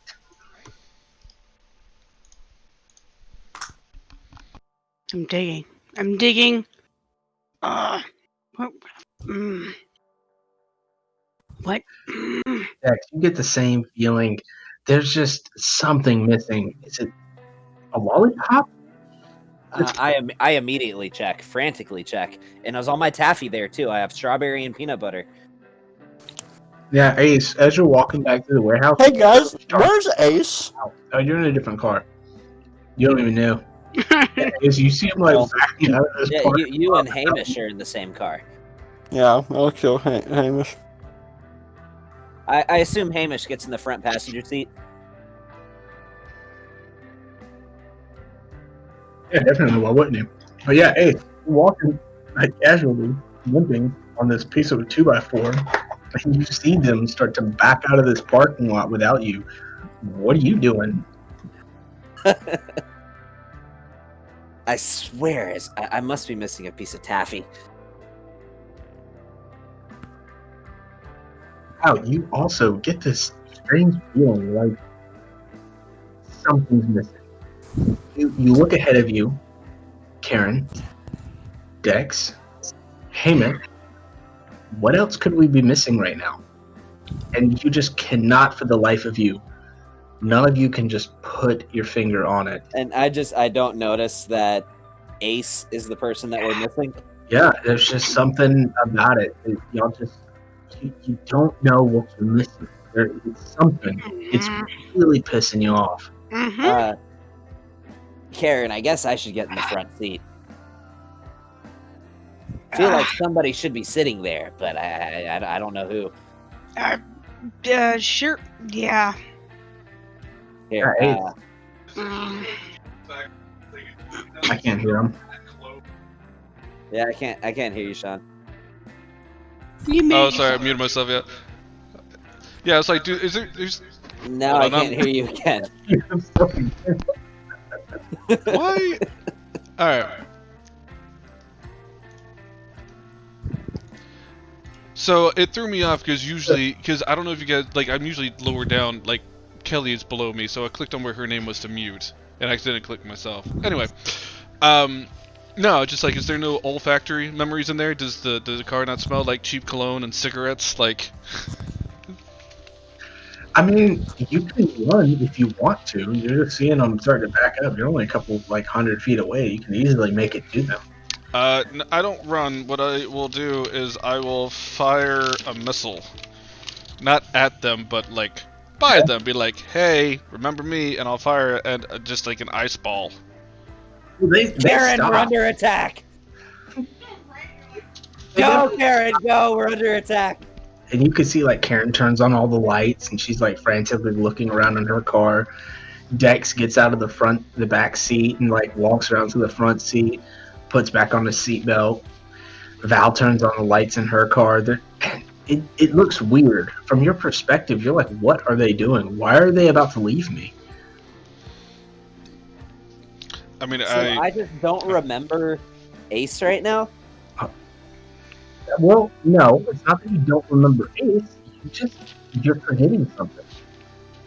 But yeah, Ace, you eventually, as they're like looking around in this car, you eventually make it up to them.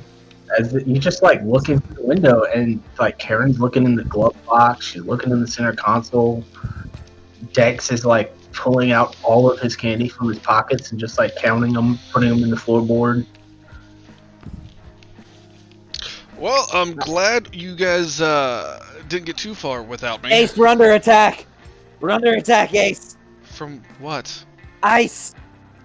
You mean, and I hold up a finger that turns into frost and then like dissipates back to my normal finger? Ace, I think you have a doppelganger.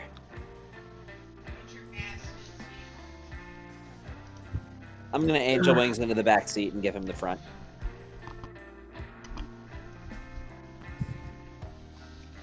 So with Ace rejoining your presence, and Val, you looking up and seeing Ace, that feeling of forgetting something just washes away for everybody. Just washes away. See, what we were doing, Ace, is we were just making it where we could leave more quickly, you know. So that way, as soon as you're in the car, we're just gone. By the way, Karen, we should probably go. Also, since I still have the other box in my arm with the big walking stick thing in the other one, I'll put the cardboard box into the back seat next to Dex. Who has the purple box? I have the alive box. And you're in Jimothy's car, correct? Correct. All right. Yeah, Val and Hamish. Hamish, Val, what's up? where are we going? What's up? What's up? Where are we going? I don't know. I was hoping you would tell me where we're going. Hey, No, like, where are we supposed to take the box? Hamish. I don't know. You know, sometimes life is like a mystery, Val. And he does like 1,000-yard stare out the window. Life's like a mystery, and like my mother used to always tell me, it's also like some kind of box of Valentine's Day chocolates or something. Except for you can throw out there's a list of numbered ones, and named ones on the inside, and you can throw the coconut ones out the window. And The coconut ones are the best ones, Hamish. No, listen. You Oh, don't Hamish need to is definitely he's still getting doing laid. like he goes on this rant, but the whole time he's on this rant, he's just like giving a 1,000-yard stare off into the distance, like in nowhere. I'm gonna smack him in the back of the head lightly. Hey, don't do that. You'll mess up with the hair. And like he pulls down the hijab, and he's got like this long, curly brown hair. It looks like a perfect like I don't know. Jerry curl. Yeah, it's like Hamish, Jerry, like Hamish. long Jerry curls. Hamish, where are we Yeah. supposed to take the box? He like leans in towards you. Yeah, what's up, Val? What box? Hamish is definitely getting laid tonight. Yeah. The humming one in the back? Oh, that box. Yeah, I don't know. Karen's supposed to tell us. I'm only supposed to escort the box. I've had it for a while. Okay, so you don't know where we're supposed to go? I guess we follow Karen. I'm gonna call Karen. Karen, where are you going? Back to the house? Back to the office? Back to where? Oh yeah, I'm calling Karen. We're still supposed to be awaiting orders for where to take Well, this, right? we could, contact the hive to let them know we got the thing to get our next instructions. That's probably. Karen got a that's text what- message to yeah. say where to go to pick it up. She could probably just text back after Oakley Dokley. Yeah. Karen, let me. You know what? I'm gonna text them, and I'm gonna say, Bravo India Tango Whiskey Charlie Hotel. We have the package. I literally just said I was calling Karen. Yeah, but before that, Karen, where is your first instinct to go? Because you have no further orders. You I have heard none several of that because you were mumbling. What's that? I heard none of that because you were mumbling. I said, where is it? What's your first instinct on where you were going? Okay, I was like, where's you? I don't know why. Fine. I mean, when you turn yourself up, it made it a little easier to hear, but it's still like the quality kind of just cuts in and out. Like I can kind of hear what it is you're saying, and like a lot of them getting from context, but like it definitely like. Can you hear me now? Oh is yeah. it better? Oh yeah, Yeah. perfect. Well, that's because I had it on push to talk before, and now it's not. So okay, so what is Karen's first instinct? Do you go back to Ace's office? Do you go back to the house that y'all are staying at? You go to your parents' house? You just drive around in circles? What is Karen's first instinct? She knows that she's supposed to. My Dun, dun, dun, Her- dun, dun, dun. right. Her instinct is to go to headquarters. Okay. So you want to just drive to headquarters? Yep.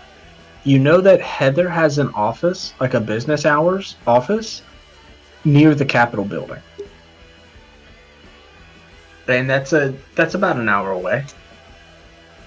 Oh, So I mean, you could drive there, get there tonight, but the main office, they run like 9 to 5. So they're like way past close right now. Right. Okay. Well, then we'll go to the liaison's office. That is the liaison's office. She is your Heather, liaison. yeah. Yeah, that is her Thing. office. I was like, She- instead of going to the office, I'll go to the liaison's office. Yeah, that's her office. Yeah. Yeah, and they're open 9 to 5. oh.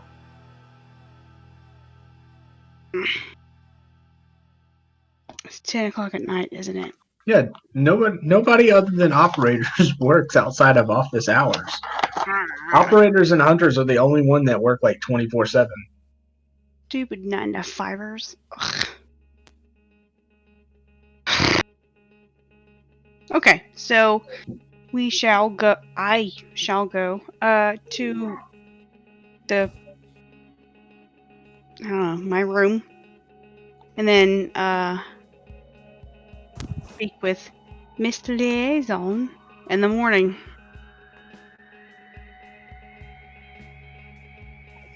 Oh, Alright. so we're going back to where we're staying. Yeah. Yes, and y'all going back to where Jimothy is. Mm-hmm. Oh, okay. Okay. All right. So, Alright. Now can I call Karen? yep, now you can call Karen. Y'all start to leave the parking lot and y'all leave the harbor. And so you can call Karen now. Karen, where are we going? Uh, home base ish. Are you sure that's a good idea? It's the only idea I have. So everyone else works 9 to 5, so it's Well, irrelevant. I'd rather go sit in the parking lot at HQ over your house. Well, then sit there. Good. So, That's I'm not where me and gonna stop Hamish you. are going. y'all get, But- while y'all are still on Yeah, the you phone, are. I say. while y'all are still on the phone, you get back to that security checkpoint and you see, like, it has, this security checkpoint has, like, this massive arm bar that stops traffic from coming and going, and it has both sides of the security booth, and there is no one inside the security booth. I would like to read a bad situation. Does anyone else want to also read a bad situation? Yes, I want to read a Yes. bad situation. Yes, I want to Okay, read so- all of the bad situations. Okay, so everyone make a roll. Alright, give me 1 second. Which one is that? That's sharp, right? And I will allow the highest roller to ask the questions or give you the questions. Well, I get a I don't know. I get a +1 kind of sorta if I act on the answers that I asked previously. I have no idea what questions you asked previously. Best way out. Any dangers we haven't noticed. Oh yeah, that was in a different warehouse. Well, that was as we were coming. Yeah, you know, it's fine. It's yeah, sure. That's 2 separate things. We'll call that. Sure. Somebody please roll double sixes for our vampiric friend. That gets a plus. I already did. I got an 8. Yeah. I rolled it Oh. in Discord. You're rolling in Discord. Okay. And Karen, please roll 2 sixes.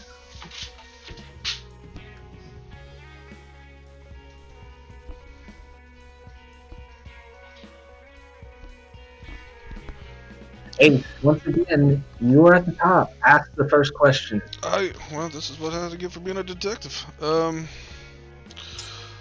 Yeah, let's go with the usual standard one. Are there any dangers we haven't noticed? Within the vicinity? I will say, dangers, maybe, because when you take a closer look, since you're in the car in front, when you take a closer look, there is definitely some type of viscous liquid pouring out from underneath the door. Not pouring out, but dripping out from underneath the door of the security office.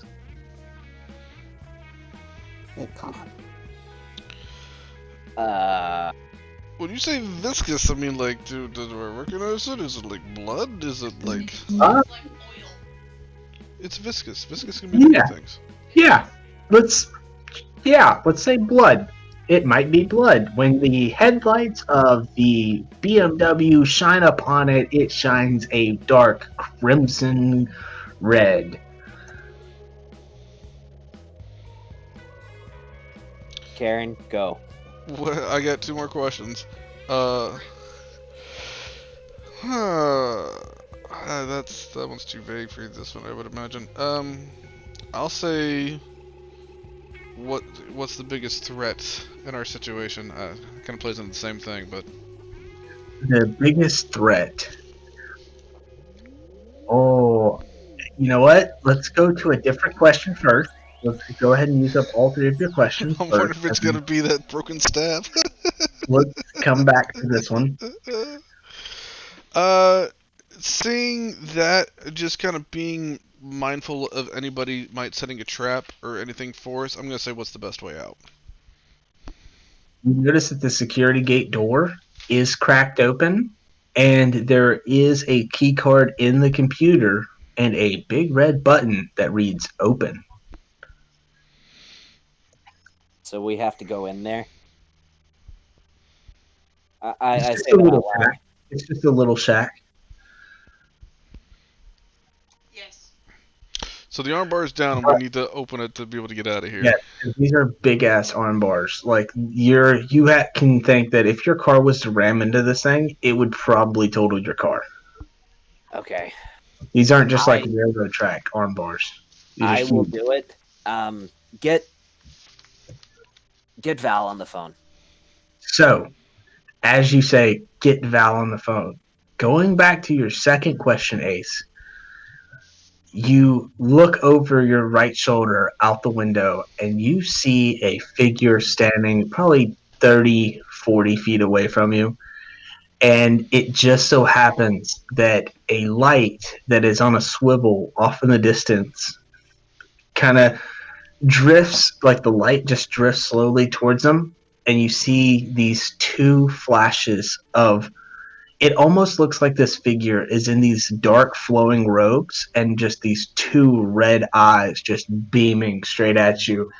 And you see a small silver chain fall out from the right hand and slams into the ground.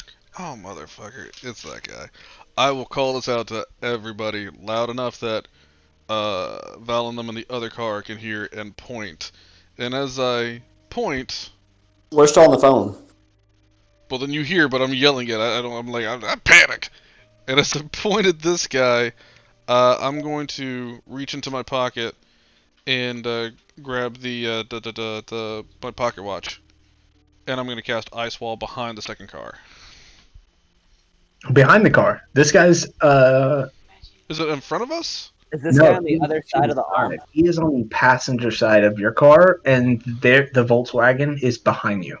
Oh, I thought it was like I look behind and it's like behind us. So yeah, he's like beside the car. Yeah, and he's currently drawing his arm back and whipping the chain back behind him. Yeah, I still ice wall in between us and him is where I'm trying to go. Can I get the gate open now? Everybody can please roll a d20 so we can check your initiative levels. I will let the ice wall go off first, but then everything else will fall as if it was in initiative. Damn it. Okay. I never roll well on mine. Oh, great. Yeah, y'all roll again, please. Roll again? They got it. Yeah. Me and Sean. Don't go before me. I got a 7. Just give it a second, I'll go through. Well, I got a 4, but... Yeah. We got a plus to that? No, you don't. Not this. Oh, then I got a 4. Also got a 4. So Ace and Val, can y'all please re-roll for the both of you? Wait, it doesn't count as a 10 for mine? Yeah, No. I would think it would count as a 10, but mine would be the tiebreaker. Yeah. Okay, let's go with that. So it will start off with Dex. So it's Karen. Yeah, Karen, Dex, Ace, Val. Okay, yeah, we'll do it like that. Yep, that sounds great, guys. So, Karen, what are you doing? You see this ice wall. You hear Ace go. Ace, what kind of noise do you make when you see this figure and you see the red eyes and the silver chain drop to the ground? I just kind of yell out, bad guy, gotta go, shadow dickwad, let's... You look over and out the window, and this is the same exact figure that you saw in your dream, maybe? What are you doing? You're first. Shouldn't have rolled so high. I'm wishing I would have gone first.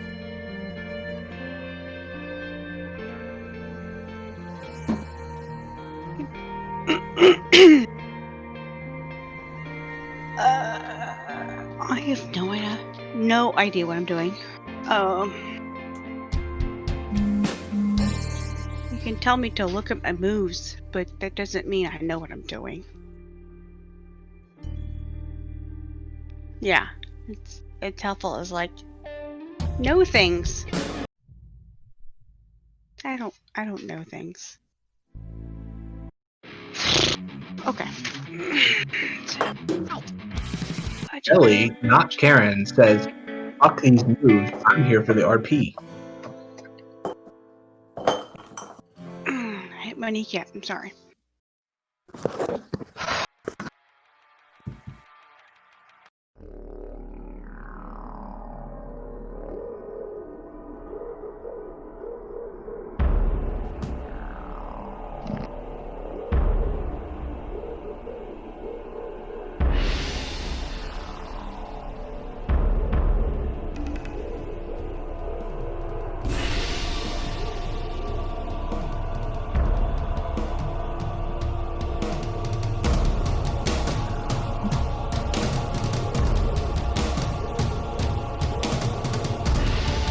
Hold on, I gotta pull up her thing. She's missing a page.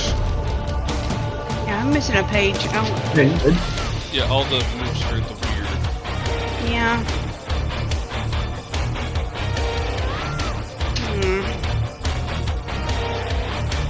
I had it, but now I don't. I'm currently super gluing my finger back today. Oh, Snort. what happened? Oh, I sliced it yesterday with a razor blade back in it. Ah,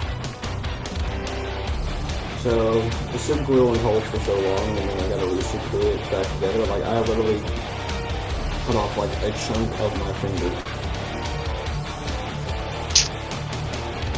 Yeah, maybe you shouldn't do that in the future. And you know, I don't like hospitals, so I'm just gonna do this. I'm just gonna super glue it myself.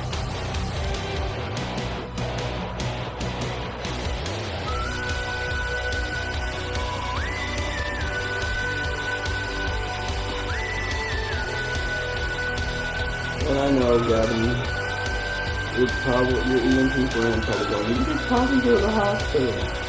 no, just for slicing your finger. No, I'm all on board with it. Just fix that shit yourself. You do it. Trust me, any EMT or paramedic, they're gonna suggest you handle your own shit unless you're like actually dying.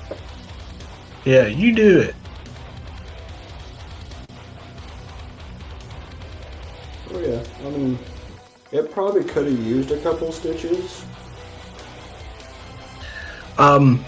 Hey, Sean, Karen, do y'all want someone else to go first, and we'll just move her to the bottom of the list? Yeah, Or probably y'all got it? good. Yeah, Y'all got it, Is or- she the mundane, or is it the Yeah, weird? she's a Monday. I'm mundane. Okay, I just gotta pull it up here. Although I don't Yeah. remember which... Oh, I'd love to go first. I can tell you her moves. She has Oops, Let's Get Out of Here, Power of the Heart, and Trust Me. Yeah, I the just reason got I'd like to go first is I think her moves will be more useful if I do go first. Alright, we'll say that she'll go after whenever. You wanna get her Okay, here? we will put her in spot number. Let's put her at the bottom. So, yeah, I've already pre-rolled the other guy's thing, so I know where he is. So let's put her at the bottom. So, Dex, take your turn, please. All I'm doing is I'm just gonna yell out, like, lean my head out the window. Val, Karen, be ready to haul ass. I'm gonna angel wings inside of this security area, whoever he was, and I'm gonna slap that big red button. Okay. Yeah. So you slap the button, and the arm bars start to move. Ace. You may rotate you down on top of Karen? Or behind Karen? Yeah, it's fine. 'Cause Yeah, I'm on actually walking top her of through Karen. her Okay. moves right now. Yeah. Alright, so the arm bars start to go up, and this figure, you hear a crack of a whip, and then right behind it you see a red glow, and then the entire ice wall just shatters, and just shrapnel flies all over the place. Let me make a roll for Hamish. Hamish is I'm going to put him after Val. So, Val, go ahead and take your turn. This a giant ice wall that Ace made just completely blows up. What are you doing in the car? Hamish is rolling down his window.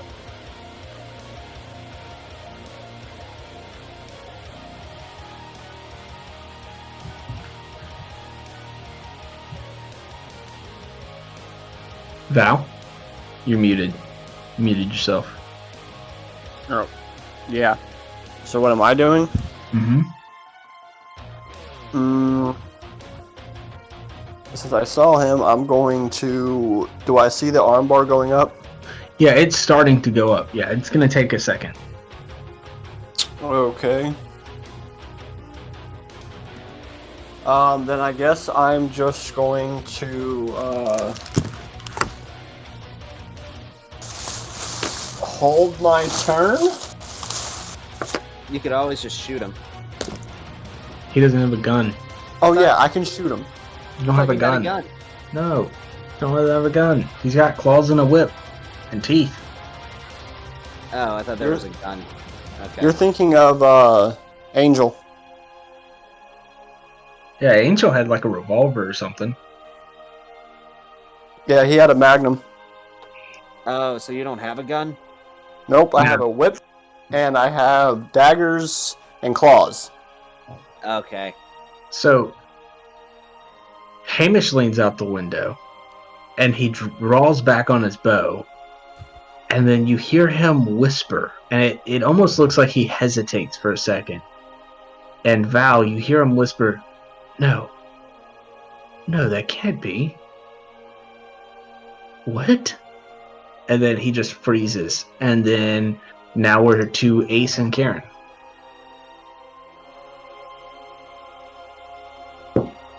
Y'all want to take 5 real quick? Yeah, I'm actually printing off a new copy of Yes. our moves list. Yeah. Yeah, I'm good That's with that. fine. Let's go ahead and take 5 real quick. Alright. Give me time to go grab a snack.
Okay, I'm back. Sorry if that was a little longer than 5 minutes, guys. Is everyone else here? I'm here. No, fuck you. Go away. Oh, okay. All right. Well, I'll see y'all later.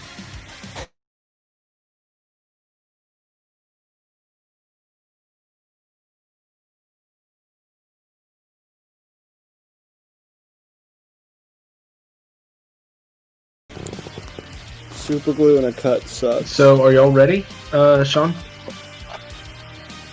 Or just a minute? No, just give him like 2 minutes. Okay. Well, And Kelly, coordinate. it's your turn. So I whenever know. You're ready. Okay. Oh god. All right, so as I So cringe. Yep. The arm bar is starting to rise. It's going to take a second for it to get all the way up before your car can actually make a clearanceable. And the ice wall just blew up. Fantastic. Okay. Which one did I read? It was the.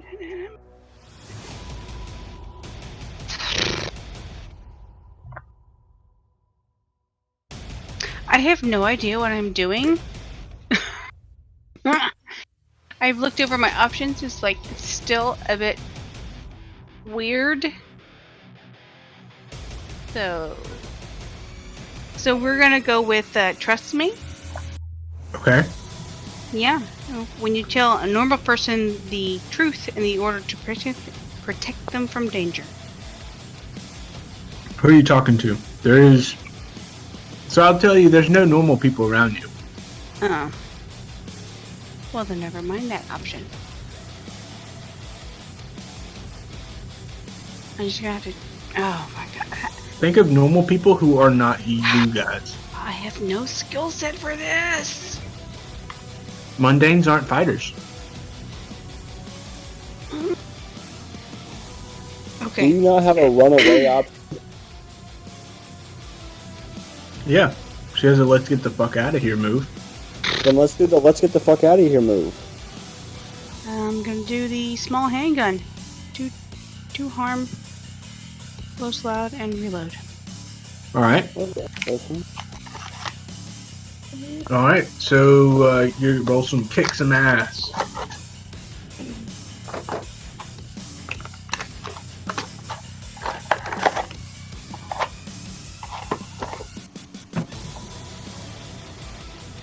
One more.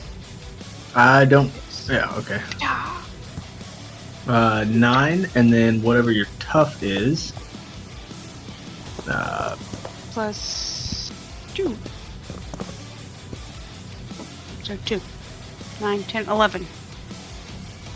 Okay.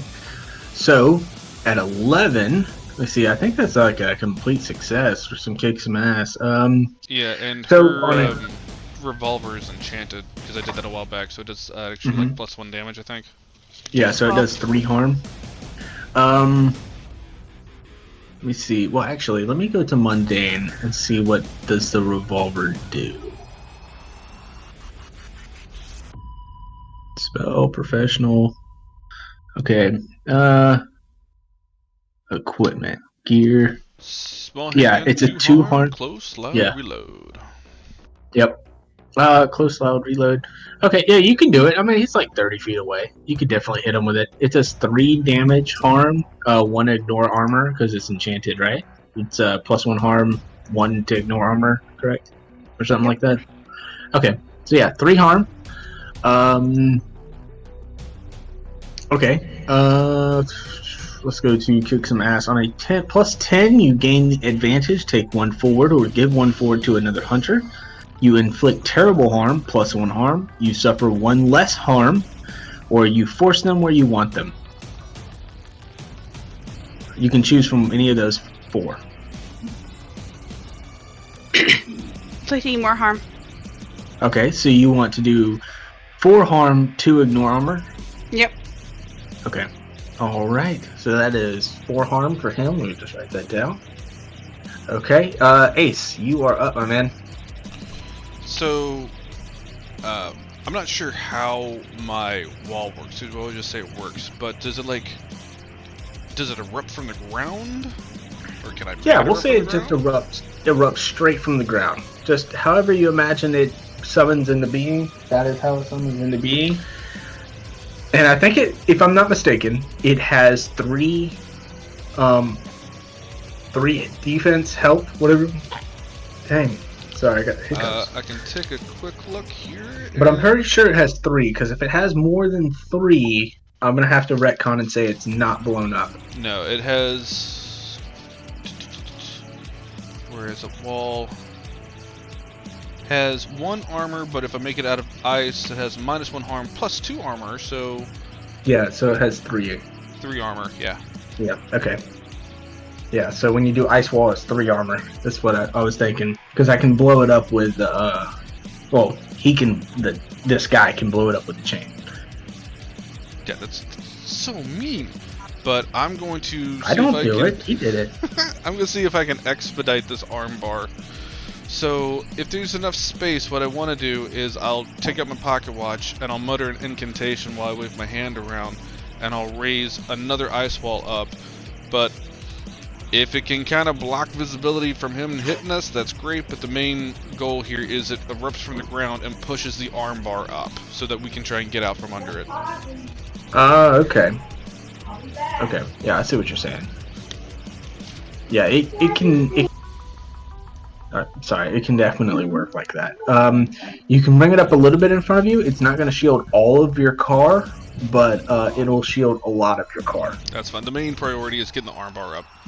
Yeah. It can go like 6 feet up, so your car can definitely make clearance now. Okay. That's what I'm doing. Alright, so top of the round again. Let's go with... Let's keep the order as it is now. Since everybody rotated around, I kind of penciled people around. So let's go with Dex.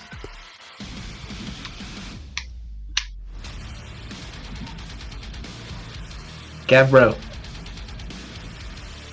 Gavin. Oh my god. Skipping Gavin's turn. Val, you are up. Hang on, he's lighting up like he's trying to talk. I don't think his mic's working, because I see his name lighting up in Discord. Are you sure? It looks like it's just reverbing.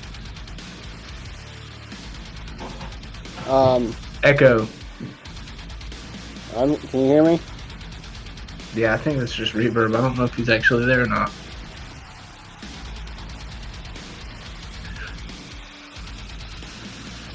Alright. Are the gates fully open now?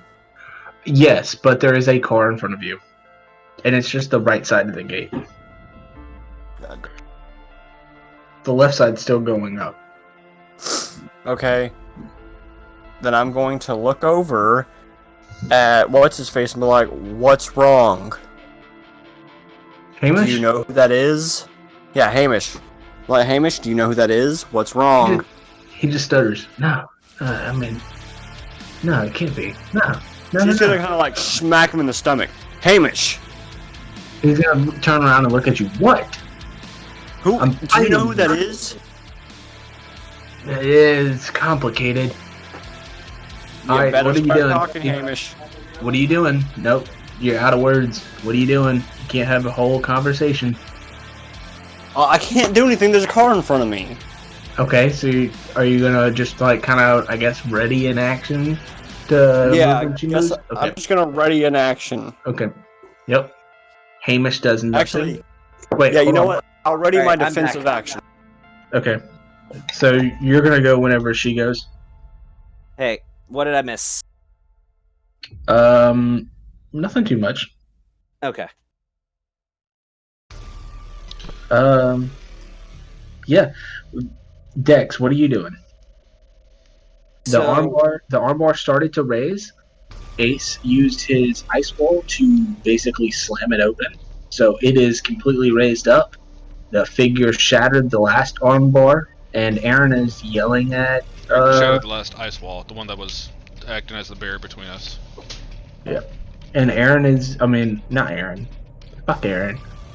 Val is yelling at Hamish, and you can hear them yelling. So, you tell me whether this will work, Tony. No, I'm it gonna won't try work. I'm gonna try to do something. Well, I don't know if it'll work. I need you to make a roll, and I can't tell you what roll to make until you tell me what it is that you want to do. I'm gonna try to do something beyond human limitations, and what I'm trying to do is like a Jedi force push against this guy, just to push him back from distance. Yeah, so you can roll some kick some ass to move him where you want him if you roll high enough. No, this is like I'm trying to use magic for this. Okay. Like, not actually physically touching him. Like, I'm trying to do like a concentrated burst of air, magic, whatever, to just push him back. I'm gonna have to tell you to roll some kick some ass, and if you roll a 10 or higher, then you can do that. Because there's nothing in use magic that says you can move someone where you want them. This is, I guess, what falls under do something beyond human limitations. Yeah, no, that's physically. I'm gonna have to say you're gonna need to roll some kick some ass to do that. I got the same bonus either way. Yeah, then you'll be fine. That's an 11. Yeah, you can definitely move them where you want them. Now, this isn't...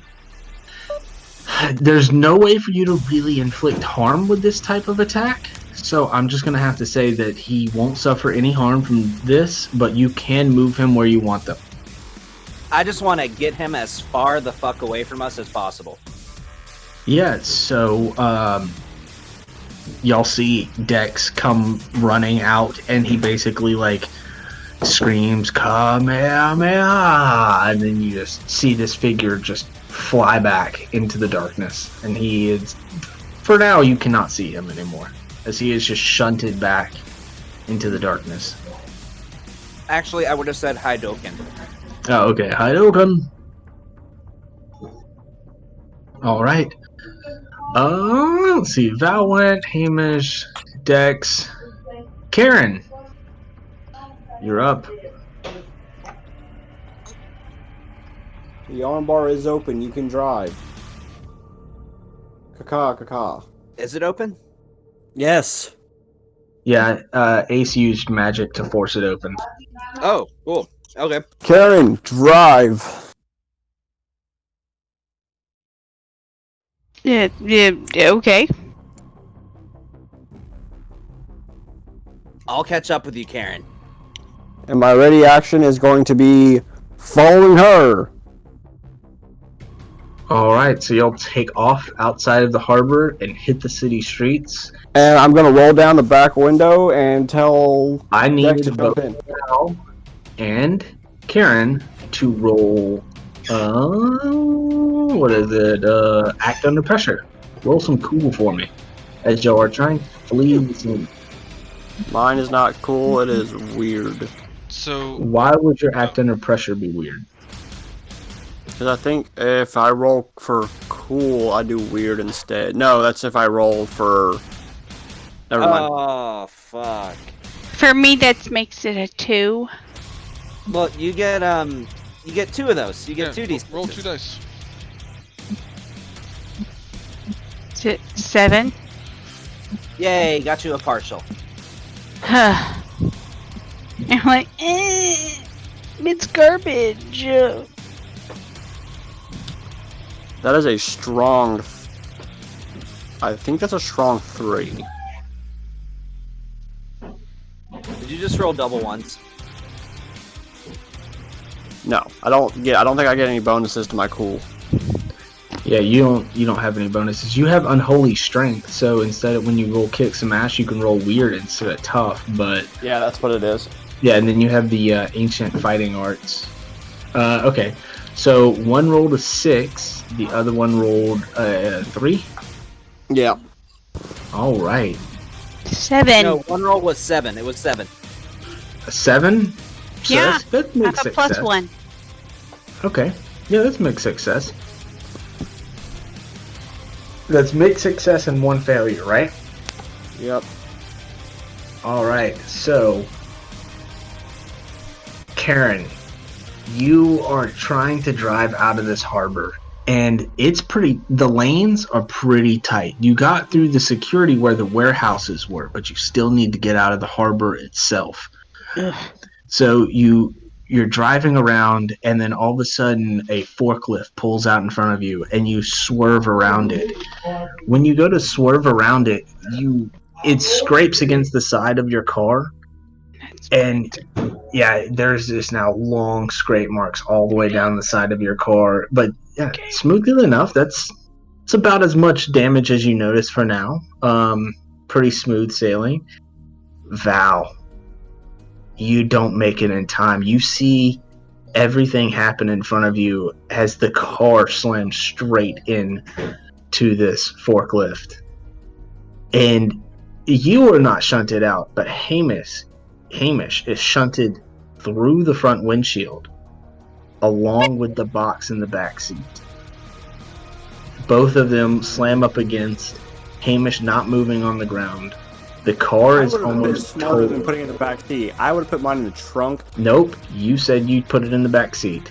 No, I never said I put it in the back seat. Yes, you told. Yeah, I you have did. it written down right in front of me. Okay. The box's location Because is located in the middle of the back in seat. the back seat. I did not say I put mine in the back Yes, seat. you did. Mm.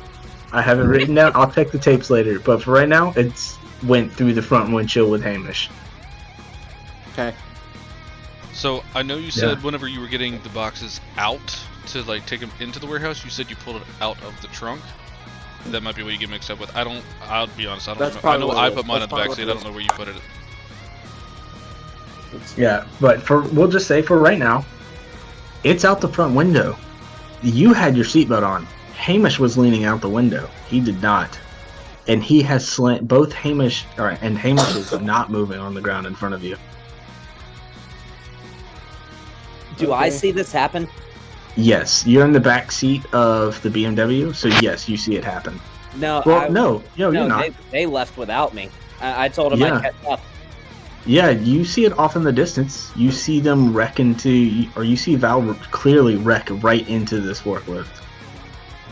And Val, as you recoil from this whiplash into the steering wheel and you knock the airbag down, you just see this faint blue glow. It's like a blue purplish glow, and every time you hear the light gets brighter and then dims.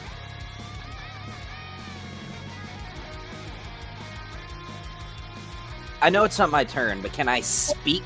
Can I say something when it's not my turn? I want to see what Val's doing first. So I'm going to get out. Mm-hmm. And I'm going to... How much bigger is the cardboard box than the box that I put it in?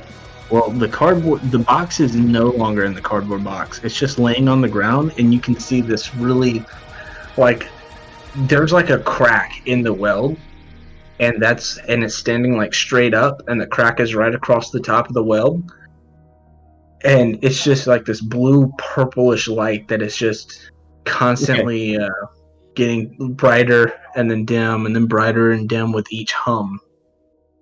Okay, I'm going to pick up the box under my arm like a football and throw Hamish over my shoulder, and I'm going to use my unhuman speed, and I'm just going to start booking it. Okay. Karen, do you stop your vehicle and wait for them? Yes. Okay, outstanding. She's not even going to stop. She's just going to keep running. You're just going to run past the car? Yeah, I have He's only like 15 feet in front of you. I have unhuman-like speed. Like, I am a vampire. Okay. I go pretty fast. Not as fast as a car. Yeah. Not as fast as a car, but I mean, you can get car something. Yeah, you can get like maybe 40 miles an hour in your. Okay, well then I'm just gonna kind of like, as I'm running past the car, throw Hamish on the trunk and keep running. Just let's see. Usain Bolt is the fastest man in the world, right? Huh? Yes. Yeah. Let me Google how fast Usain Bolt can run. And we'll say that's about how fast you can run. 27 miles per hour is the fastest speed clocked by Usain Bolt. So your average run speed is 27 miles per hour. Okay. So yeah, I'm gonna as I'm running past the car, I'm gonna throw Hamish on the just let go of Hamish on the trunk, and I'm gonna keep running. Yeah, that seems like the wisest choice. All right. He assumes now, my trunk is open. No, I don't care if it's open. I'm just throwing him on the top of the trunk and running. Just side unsecured. note, comma. Where's Hamish's bow? In his hand. It's in his left hand. Okay, so he held on to it his entire time frame. Oh yeah. That's when Val gold picked up his medalist, body, guys, he I'm did just not. saying. Yeah, he didn't let go of the grip of the bow. Even unconscious. Yep. That's a gold medalist for you. Dex, what are you doing?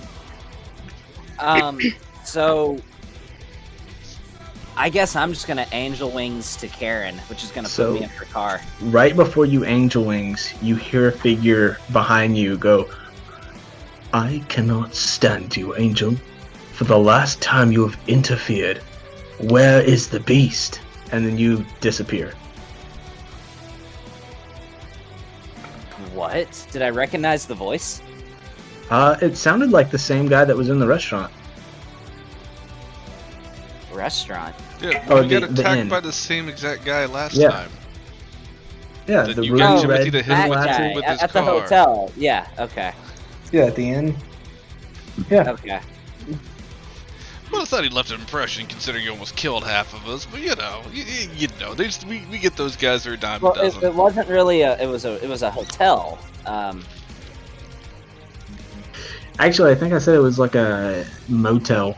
Yeah, it was a motel. I mean, it was like it's like Patties a and continental links. breakfast. But Patties and links. that's hardly a restaurant. Yeah, well, you know what I mean, okay? He says, "Angel, you've interfered with for the last time. Where is the beast?" Do I have any idea what the fuck he's talking about? Nope, but you teleport away and you're now right beside Karen's car. Well, no, I wanted to be in her car. You're in her car, you look out the back window, and Hamish is right there. Unconscious. Son on of a the bitch. trunk. Hold on, Karen. I would just want to pop the trunk as I get out and grab him. And I'm just going to throw Hamish in the trunk. So you throw Hamish in the trunk. Karen, I'm going to need another act under pressure. As you see in one of your side view mirrors, this figure is moving just as fast as you saw Val take off. I'm getting back in the car. To see if he can reach you. This is purely to see if he can. If you roll a 10 or higher, he will he will not be able to reach you before you can take off. So what is that? A 7 straight, or what's your cool?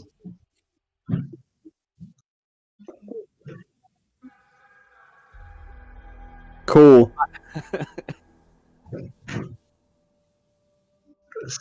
So 8, yeah. So as soon as Dex is, he doesn't even have the door shut. He's halfway in, and you slam on the gas and you start going, and then Dex, you hear 2 loud thuds as you look out the back window, and this figure has dug 2 daggers into the trunk and is starting to pull out 1 dagger and go up about a foot. And Do I he see is blood on the dagger when he his pulls way. it out? No, they're shiny, real shiny, nice and clean, real clean. Getting directions to home. And so, Ace, since you haven't gone in a while, Karen is busy driving. You see Val just running down the street like a maniac with a blue and purple glow in her arms. And yeah, what are you doing? Yeah, and all of a sudden, and Val is still just like, just huffing it down the road as we're trying to get away from this guy murdering, just carrying this thing. Okay. Of course it does.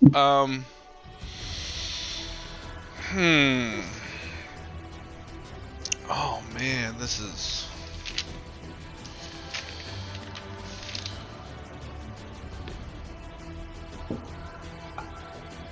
Okay. This is gonna suck, but it is what it is. I'm gonna use some magic. And Okay. he's hooked into the hood of the car, right? No, trunk. Right, that's what I meant though. He's hooked onto the hood of the trunk. Yep. Oh man, Yeah, the hood of the truck. Karen's gonna kill me, but I'm gonna do this. So I'm gonna lean this, like I'm gonna turn around in the passenger seat and unbuckle myself to be able to do this. And again, I'm gonna hold the pocket watch in one hand, and I'm gonna basically kind of make almost like a full circle with my hand twice with it while I say an incantation, and then you're just gonna see me just do an uppercut. And I'm gonna put as much force, kinetic force behind it, and just knock the cover of the trunk straight up as I can. And I'm basically wanting to blow off the cover of the trunk and send him flying backwards with it. Okay. Hamish is in the trunk. He's in the trunk. He's in the trunk, but you know. Yeah. No, I totally get what you're trying to do, but I'm gonna need you to roll some use magic. Okay, is this big magic? Nope. Just use some magic. Alright, let's roll some weird. 12. Alright. So, y'all get up to the point where Val is, because you're obviously moving way faster than 30 miles an hour, because she is gunning it. And about the time you start to pass Val, out the corner of your eye, you see the blue and purple glow, and then you turn back and you do your uppercut, and the trunk flies off of his hinges as a large ice spike just bursts through the trunk, and this figure, you see him like grab onto the top of the ice and stab his dagger into it, and he just slides down this ice, and now he's tailing Val. So, I mean, the idea was like that hood basically just comes straight up into his face and just like, hopefully, like, knocks him back. It definitely impaled him up. How much damage does that do? I mean, none. I basically was trying to just knock him off the car with the hood thing. Like, it's not an actual attack. Yeah, let me clarify, he is not attached to the car. Like, he's pretty far behind y'all right now. Y'all are still taking off. I basically try to slap him in the face with the trunk hood of the car. And as I do this, now that we have a very open compartment in this moving vehicle, if we're coming right past Val, I'm just gonna point and like, jump the fuck in, please! Val, what are you doing? I'm gonna... Is the trunk's open, right? Yep. The trunk, there's no lid to the trunk anymore. I'm gonna kind of like leap into the trunk. Yeah, Hamish is there. It's gonna be a real tight squeeze. That's cool, and I'm going to use, I don't know if I need to roll for this, but I want to pry open the box. Would you stop trying to get into shit that we're in the middle of something right now, man? I want you to roll kick some ass to see if you can rip open this lead box.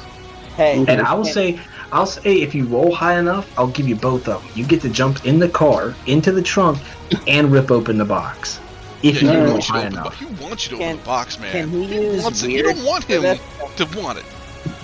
Since he has unnatural strength. Yeah, he does. That's why he rolls weird. He gets a +3 for his weird. 6, 7, 8, 9, 10, 11, 12. Oh, 9, 10, 11. 11? Yeah, dude. Like I said, man, I'll give him both. You hop in the trunk of the car, and as soon as you land in the car, you just use the momentum to rip open this lead box. And you see this, it's like a... Why? Why would you open it in the middle of this?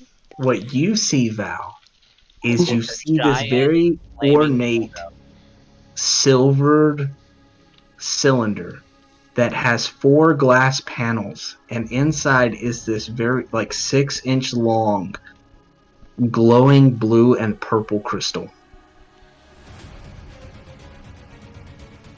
Okay, I want to... And right now, it was like when you were first running with it, it was like a sky blue. Now it is like a dark purple. There is no blue, and it is humming faster. And that's gonna end your turn right there. Okay. Let's go back up to Karen. This figure is still following you. What are you doing? GTA this shit. Shoot him. You can use your weapon and roll kick ass, but it will take away from your driving skills.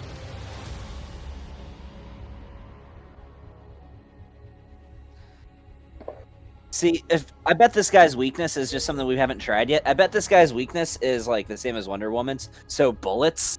And if we just shoot him, then we would have been done with him a while ago. Wonder Woman's weakness is bondage. Piercing weapons is her weakness. No, it's actually bondage. No. Old school comics, it's actually bondage. I'm not lying. Well, it's also piercing weapons. So, anyways, going back, what are you doing, Karen? You can make an attack, but it's going to slow your pace. And this figure, he doesn't look like he's gaining on you, but he is maintaining. But you can only go so fast inside of this harbor. This harbor is massive. You can only go so fast with being able to react to the turns and all the curves in it, dodging forklifts and other people. There's still people working here. Cranes moving boxes around.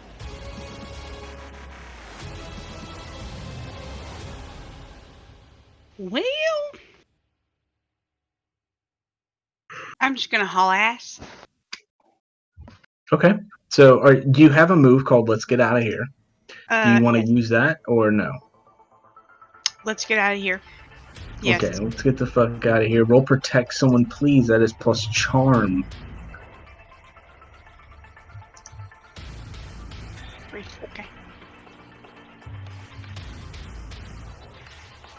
So you make sure you roll your charm instead of tough. So it's 7. I think you got what? Plus 3 for that? 3. Yes. 7, Plus 8, 3? 9, 10. 10. All right. So on a 10 plus, you can suffer little harm, -1. Oh wait, hold on. No, let's get out of here. It's something different. That's something. Yeah. I was like, it's Jabba. Yeah. So you want to lead them out of the harbor? Please. Yeah. All right. So I'm gonna give you a choice. Do you want to do something safe or something wicked cool? Safe. Safe. Oh, really? I'm not. She's called the mundane, guys. I'm not mundane for wicked a cool. reason. I was gonna say you can hit a ramp into a parking garage. Sure. Okay. Yeah. Awesome. Come on, die hard. Die hard. Safe.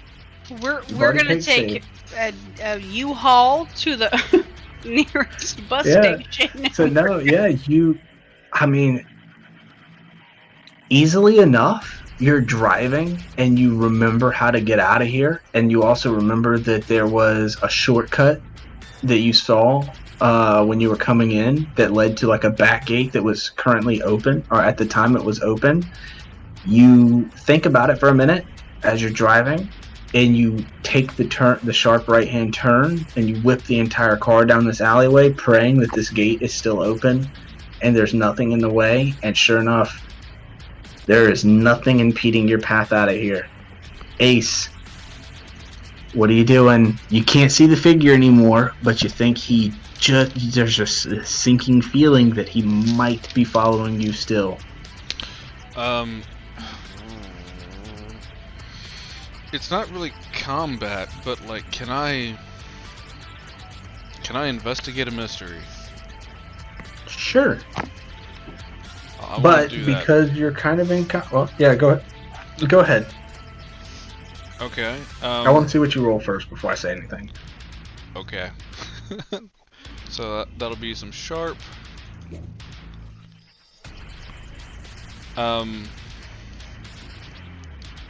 Yeah, so on that one I get 1 question. Well, I was kind of bouncing between 2 things I wanted to do with this.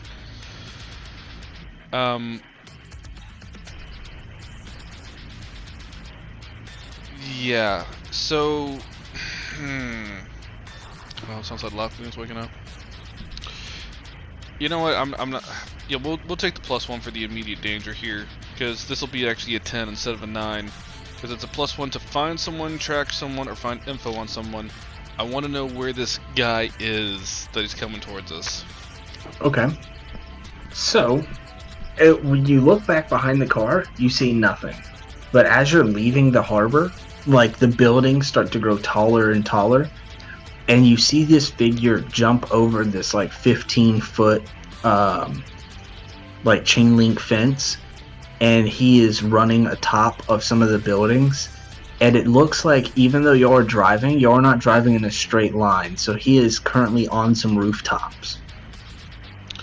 And considering everything that we've seen so far, since it's a 10, so I can ask 2 questions, I'll say, what can hurt him? I think I might have asked this last time we dealt with him, but I don't know. Now this is our second encounter, we need more info. You look down at the floorboard and you see the staff, and then you feel this tugging once more, and when you open your coat pocket, the dagger has started to unravel itself, and it is tugging towards the staff. Oh, that's not good though. That's so not good. I spent my turn to investigate, so that's all I got. Okay, Dex. Ace has cleared. Wait, Ace, are you pointing out that he's on the rooftop? Yeah, sorry. I would make it apparent that he's running on the rooftops. Yeah, Dex, you look out the window. Sure enough, this motherfucker's on the rooftops. And I say that loudly enough so even the people in the trunk, unconscious or not, would at least hear it. So, again, Tony, I know I use the something beyond human limitations thing a lot, so yeah. Feel free to stop me at any time. Yeah. I'm going to, seeing him running across the rooftops, I'm going to try to time this. So I'm going to wait for him to jump from one rooftop and be mid-air on the way to another rooftop. And what I want to do is, same thing I did before where I knocked him back. Well, this time I want to cause a strong gust of air from directly above him to push him downwards and just really fuck with his mid-air trajectory as he's trying to jump across these roofs. I'm totally for it. Go ahead and roll some weird. All right, and I'm trying to time this.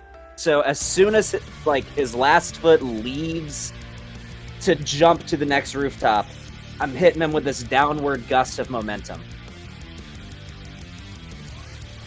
That's a 9. 9.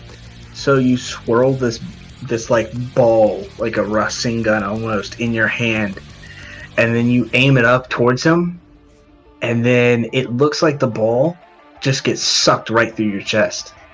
And now we're going to move to Val. Val, you hear Dex start to enchant something, and then all of a sudden the cylinder in your hand pulses with a bright blue flash as you feel this like tugging force pass through you, magic and it just goes here. Now, before it was just going whoom. Now it's going whoom, whoom, whoom, whoom, and it's beating, definitely humming faster, and it has changed to a darker purple. Can I speak out of turn? No, you honestly have no idea what just happened. Your magic just got nullified. Do I, considering it's happened to me before? Roll a d20. You want high? Wait, before you roll a d20, high or low? High. 13. Alright. You rolled kind of low on the high side, so I'll say you felt this before. This is familiar. Like, it is. And because of your roll earlier and your roll now, your roll earlier, you sensed a very familiar magic. And now I'm going to say this is unmistakable. This Val, is the close same the damn thing. box. That's all I'm going to yell. Yeah.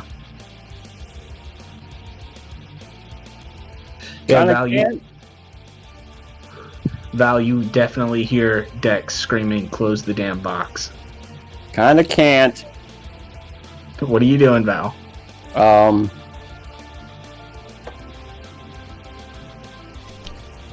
the damn box? I mean... She can't. She ripped it open. It was welded. Shut. No, she ripped it open. It is in 2 pieces. Oh. Team player, thank you much. We only have 2 magic people that have no magic. Val doesn't know that. She doesn't know what's in her hand. It is a. In fairness, Val wouldn't have known what was in the box. It looks beautiful.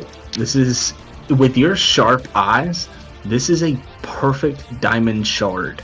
There is no flaws that you can see in this diamond. But it's an elongated crystal. It's probably the biggest diamond you've ever seen or read about in your entire life. I'm gonna kind of just like take a finger and knock the glass in. You're gonna knock the glass in? Mm-hmm. What do you mean glass? It's not the same cylinder that y'all know.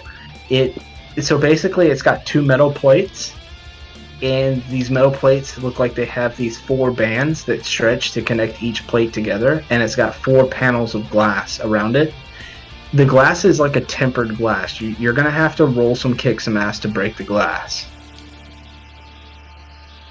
Okay. Yeah, in all fairness, Val wouldn't have known that opening that box would have. In all fairness, there's all these barriers to keep us out from this thing that is causing us issues that he's just continuously breaking into. 9? Yeah, you don't get it.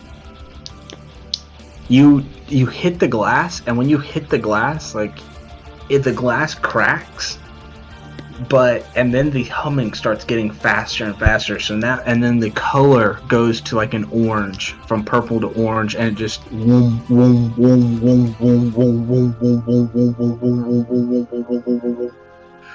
then Hamish wakes up, and then he's like, "What are you doing? That's a nuclear bomb! You fool!" Ace, back to you, as this figure leaps from a final rooftop and lands in the middle of an intersection in front of you. Well, kind of adjacent to you, and starts running towards you. There are so many bad things that I need to deal with in one turn right now.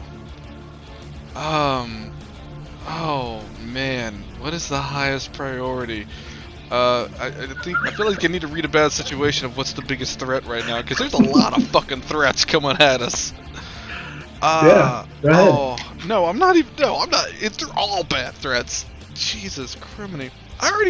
And one of the You're being biggest threats is attacked by, probably what, going to be 3 Karen, because fronts I right now? fucking broke her car hood. Alright, or her So truck. you got, oh yeah, that's right, you got 4 fronts. You got Karen. You got the staff. You got the ruby-eyed man.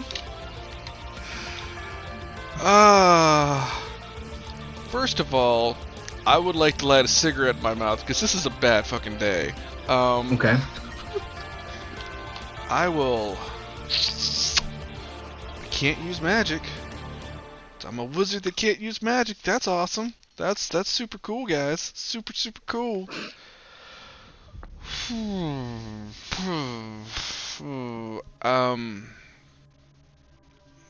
Fudge. Yeah. Does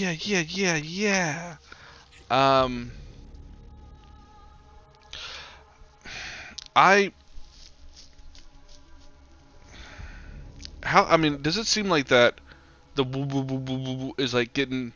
Oh, it's definitely loud, and you can feel it. Like, you can feel it in your bones. Because it feels like a part of your magical essence is actually draining from you. Like, you are literally losing. Like, you know how much magic you can cast in a day, and this thing, it feels like it is, like, it feels as though you have just donated blood. You got that, like, groggy feeling going on right now. Man, should not have over the box. Alright. Oh, man. And, the same for you, Dex. You feel your life essence draining out of you. What about my grace, like my angelic powers? Yeah, that's what I mean. Like, so physically, there is nothing happening to y'all physically, but, like, your magical essence is slowly being drained out of your body. So, like, it's even draining my grace, is what you're saying. So let me say it again. Physically, there is nothing wrong with you. But mystically, yes. Well, I'm speaking from a holy element. Yes. Oh, fuck. Okay.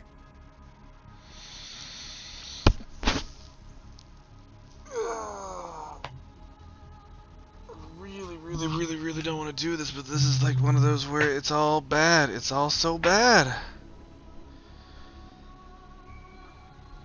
How much of a bad, ominous feeling, or if anything, do I get from the staff right now with the dagger? I don't know if I need to roll for that. Not much. You can. Not as much as the crystal. It's like the staff. You can feel its presence. It's there. You hear in the if you look at the staff too long, you start to hear these whispers just going like.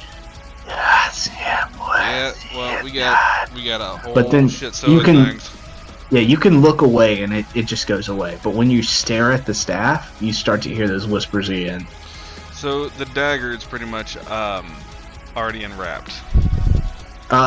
No, it's unbound itself a little bit, but not a whole lot. Do I need to take a turn to unwrap the dagger, or is that like something that can just happen? What's that? Do I need to take a turn to unwrap the dagger, or is that something that just happens? You can do it if you want to. You don't need to take a turn to do 3 or 4 wraps. I will take a long drag of my cigarette. Fuck it. And I'll pull the dagger out, but I'm trying to make it where none of the runes or anything are visible, and I will just tug on the wrapping of the staff, and I will try and just slam the handle of the dagger into the skull hand of the staff. Okay. Dex, what are you doing? Because we're gonna get back to you in just a second, Ace. This is so bad in so many ways. So I'm just gonna test the waters here as I pull out my short sword and just say, Budweiser, flame on. So you pull out the sword and you see the flames start to engulf the sword, and then little by little, all these flames dissipate and looks like they're being ripped off of your sword and back behind you until there's no flame left on the sword.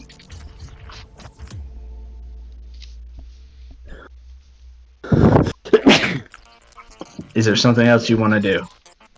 I was gonna try to weld the lead box shut, but I guess that's not an option. Oh yeah, that would have been well, actually, can't use magic to weld it back closed because can't use magic. Fucking awesome that we opened that box. You said you're slamming the hilt of the dagger into the staff? Yeah, you said there was like a bone hand that like looked like it was supposed to hold something. Mm-hmm. And on closer inspection, there is a slit at the top of the staff. Almost as though you could stab the dagger into the staff. Oh, well. And the amber crystal and the, right into the middle of the palm of the hand that's on top, you can slide the dagger into it. That's kind of what I was going for, where it looked like it might. Yeah.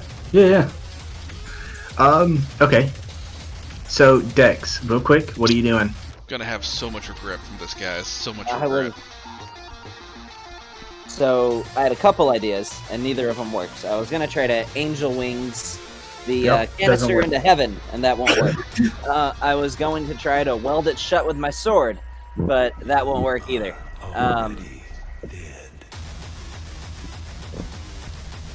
Come on. Okay, so here's what I'm gonna do. Think fast. Seeing Karen in front of me, I'm gonna pull her gun out of her holster.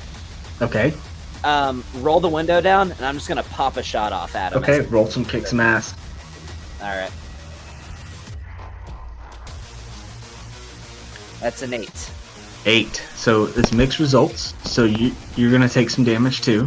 Just letting you know. But what type of? Okay, yeah, mixed results. Whatever gun that she had. Yep, that is a plus. That is a 3. Ignore armor for 1. So that okay. All right.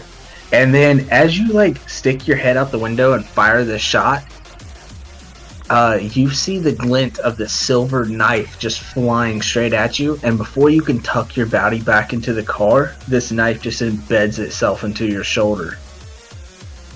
And this is a very familiar knife that you've seen impale 2 of your other teammates. Okay. And, yeah. Dex, my man.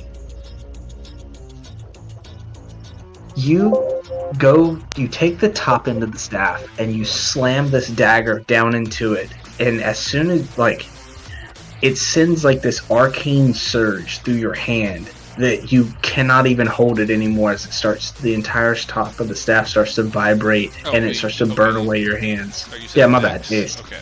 Yeah, my bad.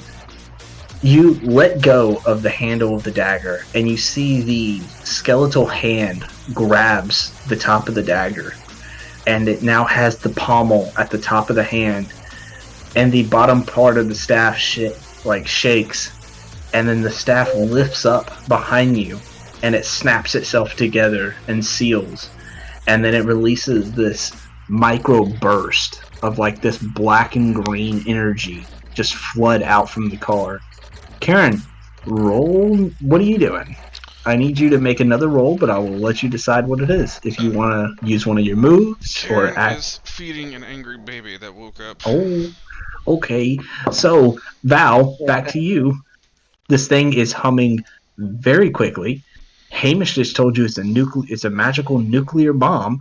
Stop hitting it. How close is Homeboy? He is 20 feet behind the car. I'm going to. He said it's a nuclear bomb, right? Oh, yeah. I'm going to try to jump with enough momentum because he's running towards us, right? Yep. I'm going to try to shove it into his chest. Okay. Nuclear bomb. New York City. Gone. Val knows. Val was around for both Hiroshima and Nagasaki. Val has been around. She knows what a nuclear bomb is. She's not an idiot. So she knows that this will wipe out for the next 100-mile radius. And you cannot revive. It would take you from while you're being radiated. So it could take you thousands of years to recover from this. Val is not an idiot. Alright, But if you want to, we can. You know what? I'm going to try to do something out of human limitations. Are you going to use magic? No. Well, Okay. maybe? Okay. I don't Yeah. think it's magic. I don't think you have the ability to use magic. I don't even have the ability to use magic. I'm going to try to force the box back together around the... Okay. Yeah, I want you to act under pressure. As you are trying to force the box shut and just hold it shut. Alright.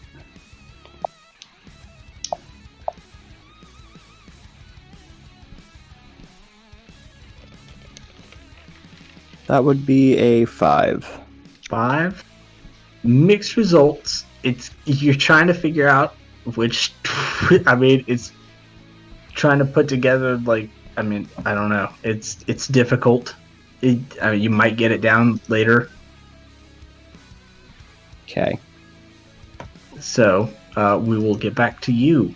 Hamish, on the other hand, grabs you by the shoulder and pulls you back further into the trunk as he's tell the others, the Mothman is after them.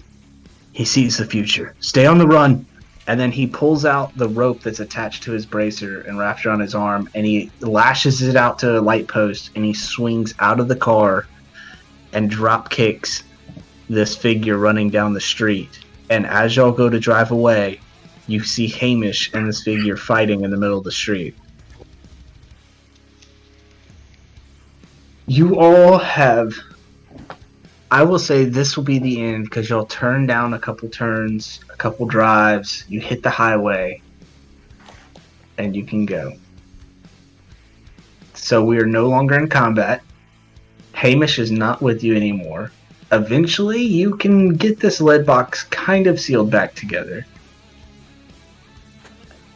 As I do that, I'm going to kind of like push the seat down from the trunk. You're in the trunk. Yep. Like I'm gonna push. Okay. The seat down. Yeah. Okay. I see. I hear what you're saying. Yeah. So, and I go and announce to everyone. So Hamish just told me that we are being hunted by a guy called the Mothman, and we should always stay on the run. Oh, my bad. Hold on. Tell the others. The Mothman is hunting them. He sees the future. Always stay on the run. And then he jumped out of the car. Yeah, he sees the Mothman is hunting them. He sees the future is a pretty important part. That's okay. I say exactly what he said. Yeah. Still having the box in my hand. Yeah. All right. So the four of you continue to drive to your hideout. The only place y'all know where to go right now, other than Ace's workshop. But that's up for y'all. Is the nuclear bomb still humming He's faster got and faster? the. No, it's not. You can barely hear it, and it's starting to wind down. With the box sealed again and no longer casting magic after about 10 minutes, the humming has gone back down to its normal. And what's the deal with the staff and dagger? It is just in your hand. It's not. Is it not doing anything? Nope. I will makeshift whatever But it is I need to do. you are in a front seat of a car with a 6-foot staff in your hand. Yeah, that's fine. But again, I will do whatever it is I need to do to wrap it up so it is not visible, especially the runes on it. Yeah, you still have some of the bubble wrap, so you can wrap up like I'll say half of the staff. The top half of the staff, you can wrap it up in your bubble wrap. And I will slouch back in the seat, take a drag of my cigarette, and fucking slap the hell out of my forehead of just like, that was not a good choice. So, Dex, you suffered 3 wounds. Ignore armor, and after an hour, you will suffer. You will suffer another one, and this is a wound that cannot be healed normally. It has to be healed magically, and you still have the dagger inside you. So here's what I'm doing. I'm trying to simultaneously do this. I'm going to sort of ready some healing magic, and with. So you're gonna use magic. Fuck, I can't do that. Yeah, our vampire really screwed me and you. She didn't know. Yeah, she didn't know. I'm not mad. Again, like Brandon didn't know. Don't rip open boxes that we don't know what it does. It's dangerous. I'm gonna punch the nuclear bomb. But it also could have been useful too. So it honestly, it could have gone either way. It could have been, but it wasn't. So and now I'm petty. If it had been useful, it would have been a genius move, but it wasn't. So I'm petty. Oh, by the way, if you look in PC bios, Tony. Yeah, I see it. I'm reading through it. Yeah. It's one of those, if it works, you're a genius. If it doesn't, you're an idiot. It was a flip of the coin. It could have gone either way. I'm just trying to make sure there is. I'm sorry, guys. Go ahead. I'm talking to myself over here. There is a weapon that I told you not to pick. Told you not to pick feeding as your weakness. And I didn't. Okay, yeah, I'm just making sure you didn't, because higher vampires can't. They don't get hunger. Right. Yeah. So that's why I picked the. Yep. Teeth, claws, life drain, extra 1 harm. Okay. Yep. It looks good. Okay. I did it with my tablet. I was like, that works. I see that. Yep. That's good. It's actually an easy way to keep track of it, because I can update, delete, and post again. All right. So what is everybody else doing? Where are y'all So- going? Are y'all going back to the house, or are you going to? I'm going to bed, guys. That's where I'm going. Brandon or Val? Both. Okay, Val passes out in the back seat from And exhaustion. she's gonna have a death grip on the box. Yeah. She's not letting go of this damn thing. Okay. I'm just gonna ask: does So, anybody know a local mechanic or anybody that has a welding tool?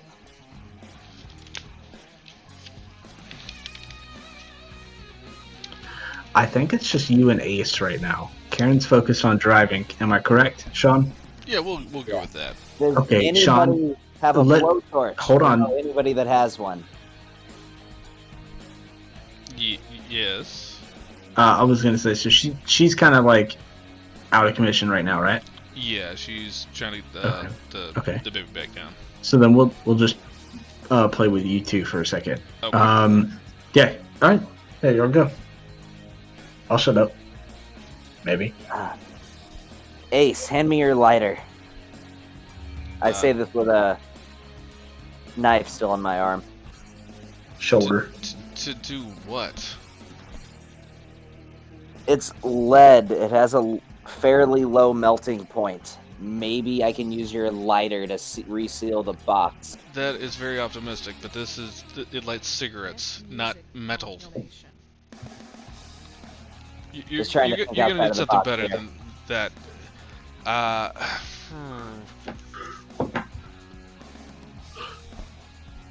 I don't know, but we need to find something non-magical to fix what the vampire ripped apart.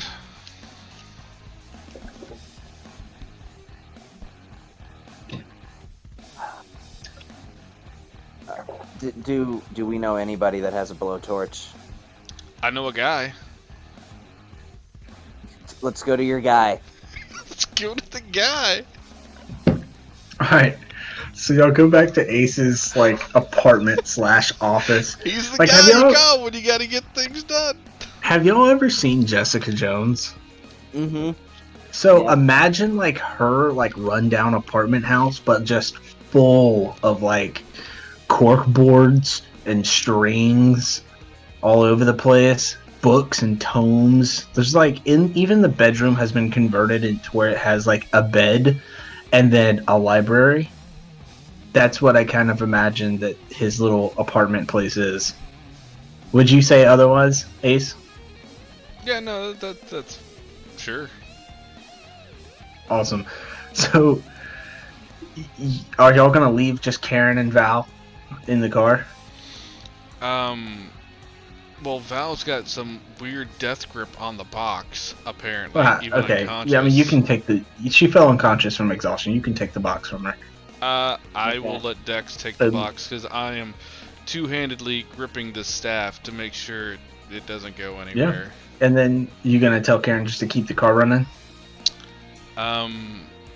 Yeah, and make sure she reloads her gun. Okay. She can do that. She's got bullets in the glove box. Sure. I guess. Yeah, whatever. So it's like super late at night. Probably like 10 o'clock, 11 o'clock. You knock on the door, and the guy just opens it. As soon as you knock on it, he goes, "Hey, what's going on, Ace? Need a Dex, blowtorch. Now. you need a blowtorch. More like you need a medic. You know, you got a dagger sticking in your shoulder, guy." I can handle that if we... It's a long story. We need a blowtorch so I can seal this box. Dex, 4 wounds. Yep, I'm unstable now. Blowtorch now. All right. Look, man, I don't have a blowtorch in my apartment, but I can tell you something. You come to the right guy. See, guy? Soldering iron? Guy. Yeah, I got one of those. I mean, I don't have a blowtorch, but I got a soldering iron. You know, I know a guy up on 14th and 7th Street. He's got a mechanic shop. You can take whatever. I can take you over there. I'm feeling myself losing consciousness. I'm just gonna take the box. He sticks out his hand. It's gonna cost you another one of those coins, buddo. Yeah, fine. Here, take this. I'm gonna take a nap now, and I'm just gonna collapse on the ground. You give him one of your coins? I give him one of the coins, and I just thrust the box into his chest. All right, let's see what we can do. Come on, Ace, grab the body. We're getting out of here. I drag him by the ankles, and I will bring him into the apartment. Hadn't done No, this in a minute. what are you doing? No, I don't have the equipment here, Ace. Get out of my apartment with you and your bloody friend. These are brand new tiles. Look at these hardwood, man. Like, it might be knockoff, artificial peeling stick, but still, it's brand new. Hey, my guy. Get the blood out of here. What are we doing here? We're going up to 14th and 7th Street. My buddy I know a guy that owns an auto shop. I got spare keys. Let's go. I can't just sit here and drag a body back to the car. So Sure you can. Why not? People are gonna be like, "Hey, guy, what are you doing?" I'm gonna be like, "Hey, don't worry about it. Oh my god. Just watch, Ace. I'll show you how I deal with this stuff." And then like, y'all start driving the body to the elevator, and someone literally pokes his head out, and they're like, "Hey, guy, what are you doing?" And he's like, "Don't worry about it." And then they're like, "Ah, fuck you," and then they shut their door back. During this whole time frame, man. I am not physically built for this. Just oh yeah, Jesus, how fucking lollipops does he eat? Dex, you're unstable, but like you don't have to be unconscious. Are you just like playing along for a minute? After my head bumps on the first thing, I'm just gonna go ow, and then stand up and just say, you could be a little more gentle.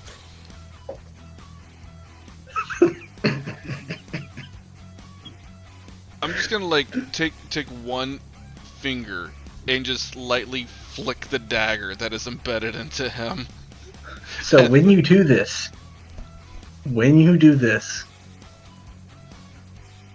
you hear a whisper in your mind, and it says, "Your thoughts are our command."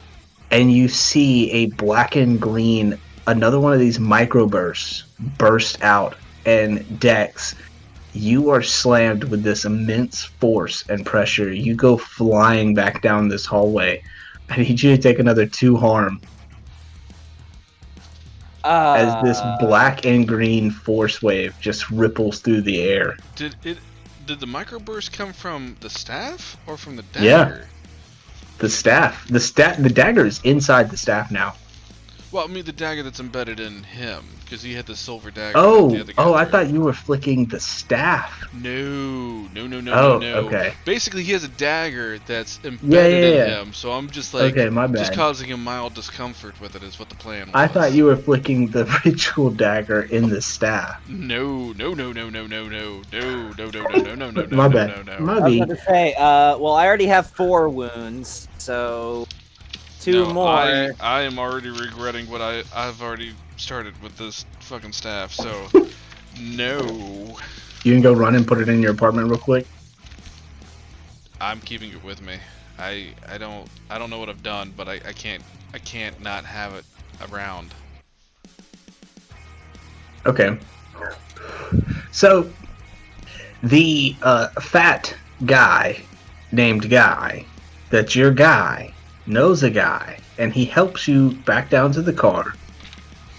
Gets in the car. Of course, he gets in the passenger seat. He doesn't ask any questions, of course. No questions. This is a no question kind of guy. You ask him to do something, you pay him money, he gets it done, no questions asked. Takes you to this mechanic shop where you see him, he's like, it's just taking me like 2 minutes. I can weld. I do it in my part-time. I do a little TIG here, little arc there. I do some sticks. Those are all different types of welders, just so you know, arc, TIG, and stick. Anyways, and MIG. Anyways, so it takes him a minute, he goes over and he does this thing. He sticks it all back together. He's like, it was kind of tricky because it's lead, lower melting point kind of thing. I had to use, at first I was thinking a stick, but that's too high, so I used a TIG. Worked just fine. Won't hold permanently, but it can get you what you need. Didn't look inside, no questions. This is where we part ways. If you want to pay me another gold coin, that would be much appreciated for a tip, please. And he hands out his hand. I'll give him another coin. And then We'll smirks. call that like a down payment on future services. Nope, that was a tip. And then he smirks as he hands you back the box, and he will shut the garage door in front of you. And Between I'm you and him. immediately, now I'm going to do what I was wanting to do earlier. I'm going to, with the same arm that the dagger is in, curl my arm up and grip the dagger with that hand and hold my other hand over the exact spot where the dagger is. And I'm going to synchronize this where I'm going to heal. Yeah, at the roll exact use some same time. magic, please. Just Okay. Yeah. we're cutting it kind of late already. Okay. I know what you're trying to do. 14. 14. Yeah, you do it exactly how you say. Synchronization check. Your right hand your left hand is glowing bright yellow. Your right hand grabs the dagger, yanks it out, slam your left hand on the wound, heals right up. You are still kind of unstable, so we'll say you're at 4. You didn't quite get lower than that. I would think I would have inflicted a wound and simultaneously healed it at the same time. With that. Yeah, sure. So, you're not bleeding out. You got this dagger. It looks like a silvered throwing knife. Actually, you can tell it is a silvered knife. But as you pull it out and you inspect it, it is a silvered knife, and it crumbles into dust in your hand.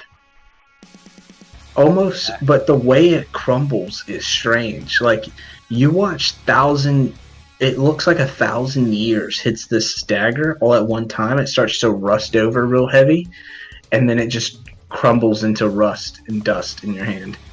Can I collect the dust? It's dust, and it just kind of fades through your hand. Or, like, if the wind blows, it's powder. I guess I don't have, like, a pouch or anything I could put it in.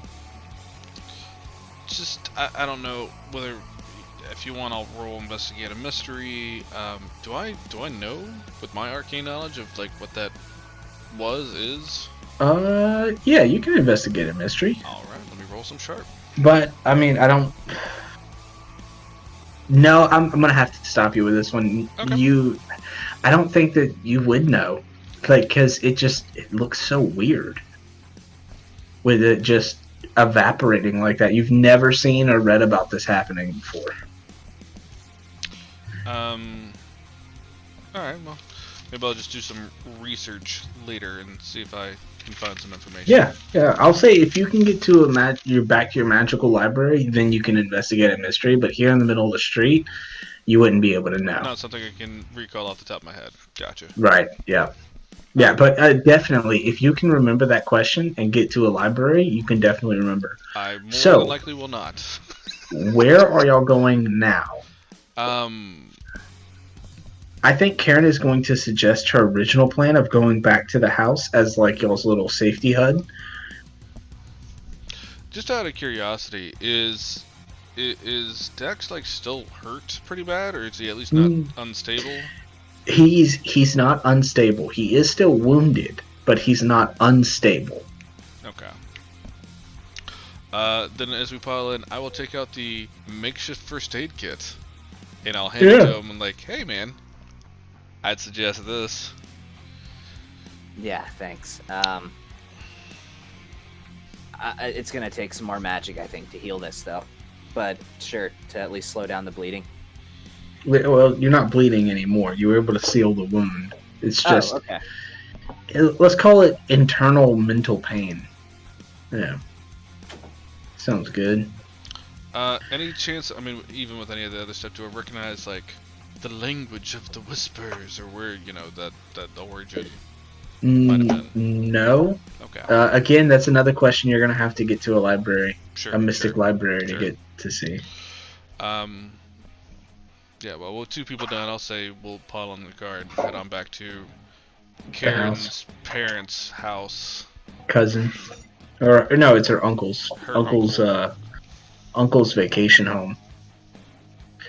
Yeah, so this is where we'll end the game with one last scene. You pull into the garage with your one car. You're able to set Val on the couch. You're all able to settle down. And then you hear some noises coming from upstairs, just like somebody walking around, just these heavy footsteps. And then you hear Jimothy, hey, I noticed y'all didn't bring my car back. Oh, did you get the Nair?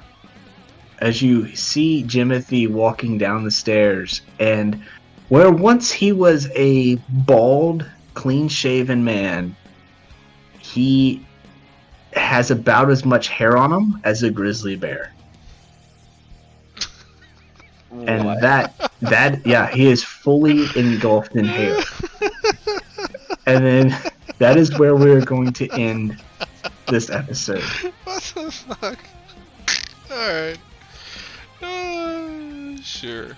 Yeah, and he asked, did you bring the Nair? Alright. Well, The Nair? Yeah, Yeah, Nair. You don't remember Nair? Yeah. No. It's like a shampoo type of thing, but it makes all the hair fall out. They used to have like daytime commercials for it all the time, like a few years ago. It's a way for women to shave without actually using a shaver. They can just rub it on their legs and the hair falls off. Like, I think, yeah, my uncle uses it to keep his head bald. He'll put it on the top of his head for like 3 or 4 minutes, and then he just wipes it off. Yeah, it's Nair. It's And then literally like for like no hair. Yeah, and then he puts wax on his head. It's like pretty popular. People still use it. Okay. Yeah, basically, if you took the shampoo and let's say you lathered your arm with it, like your entire arm, and then you got a rag after like 2 minutes and wiped it off, all the hair would come off. It literally like burns your hair roots. Huh, okay. Yeah, it's called Nair. I think Kelly picked it up in the episode when she was like, how is that spelt? And I was like, Nair? She's like, yeah. That's what I thought. I was like, Alright. But yeah, so that's the end of that one. Let's do our end of session wrap up, I guess. Yeah. Did we conclude the current mystery? We absolutely did not. Okay. Next question. Did we save someone from certain death or worse? Yes. Yeah. Yes. A couple times, actually. Who? Well, for one, Val. For two, me. Yeah. Mm-hmm. How did you save Val? Getting her into the car. Okay. Yeah, I see that. Okay, what about you? Getting a blowtorch so we could actually heal or whatever we used to. No, Yeah, see, I won't accept that because you could have easily walked away from the box. You know this thing has a radius. So you could have been like, hey, I'm walking 30 feet down the street. You're literally saying, hey, we got a nuclear bomb. We can't just, like, leave it somewhere. No, but when you were back at your house, you could have done that. He could have just stayed down in the car when y'all were both like, we're going to both go upstairs. I was like, oh, okay. This thing is.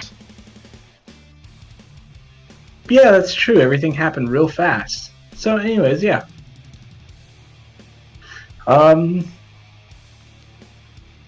Okay, yeah, I'll give you that one. Alright, fine, I'll give you this one. Did we learn something new and important about the world? I kinda sorta did. You know what, I wouldn't shock. I would say I did. I would say that we learned that Hamish was surprised to see who it was that was following. That's more about the next one. This isn't about the world, it's about a hunter. Yeah. Who is part of the world. Yeah, okay. No, this is something that doesn't have to do with the He is 4-time hunters. gold medalist, so I mean, like, he is pretty worldly. Can anyone remember where he won his 4 medals? Yeah, in archery. Yep. But which 4 categories did I say? Oh, hold on. Let's see. I have Hamish equals bow. Oh, okay. Standing, long distance, skiing, and horseback. I remember skiing. I did actually remember skiing, but I couldn't have told you the other 3. No. I don't even know if there is a standing and long distance or horseback. Or skiing for that matter. I know there's ski shooting. Yeah, I think that's why I thought about that, but like I don't think there is for bows. Yeah, I don't know. But there is in this world.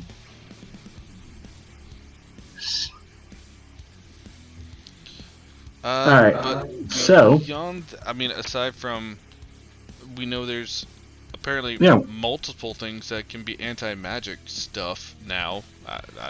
That's all I got. And there's people that can run as fast as cars. I didn't know that. yeah. Okay. So I'll say yes to that one. That's 2 yeses. And for the third one, did we learn something new and important about one of the other hunters? Yes, that Hamish knew the guy, but was surprised to see him, leading us to believe that he is not part of whatever scheme that guy is involved in. And Hamish also has more information than we realized about the Mothman. Do any of you know who the Mothman is? No, but we learned that he knows who he is, which is something new and interesting about one of the other hunters. There's a chance that the Mothman either is the red-eyed guy or works with the red-eyed guy. This was the red-eyed guy. I know, I'm saying the Mothman Oh, okay. is the red-eyed guy or works with him. They're probably of the same affiliation. So let me tell you this. If y'all are going to start the next session saying, I want to investigate a mystery, who is the Mothman? Please go read up on the Mothman. Just type into Google Mothman. Do we need to watch Mothman Prophecies with Richard Gere from forever ago? I mean, if you want to. I heard it was a pretty terrible movie, so no, I do not want to. It's a pretty horrible movie. But no, you can just read up on, like, go to the wiki page and just read up on the Mothman. He's got bright red eyes. Well, maybe not the wiki page. It's not a whole lot on there. But he's got like bright red eyes. He can see the future. You know, some people believe that he's always at places that have like catastrophical failures. Some say he did it himself. Others say he was trying to protect the area. But yeah, let's just say, since y'all are hunters, y'all know myths about the Mothman, and that's what y'all know. I mean, y'all know that stuff. Like, it's a myth. He's like two sides to the same coin. Half of the people's like, nah, he can see the future. He knows where catastrophic events are going to happen, so he goes to try and prevent them, but he never does. And other people are like, well, he doesn't because he causes it. So it's like one way or the other. No one actually knows what's going on with him. They just know he has these ruby red eyes. Dark, shadowy figure. Alright, well, so is that a yes to the last one? Yeah, we can mark 2 XP. Alright. Well, I am level 9 now. As am I. One more level and I can just retire. I think Kelly is level 8 now.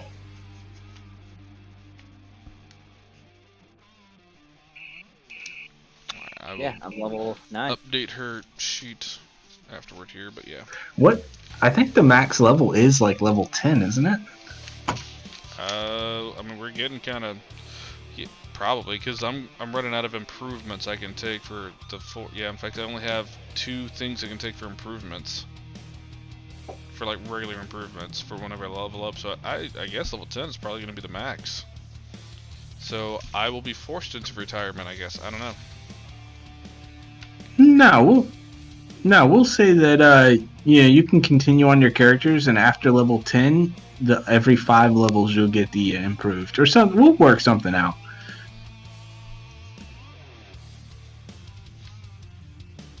Yeah, we'll work something out. We'll say like at level 10, you're kind of like, the best of the best at that point, and then every 5 levels you get to pick another advanced improvement. I mean, it's pretty, if you really wanted to, you just like every level up you get to erase like a luck point or something like that. Like, that's pretty simple to do.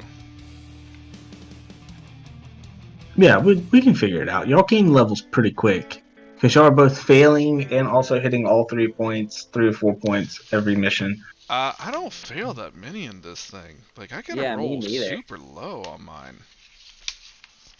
I have a lot of buffs to a lot of my rolls, and I don't usually try to do the stuff that I'm not Not good at. I know I'm not tough. Yeah. I'm very not Can tough. you mark on Kelly's sheet that she's at 8-2 right now?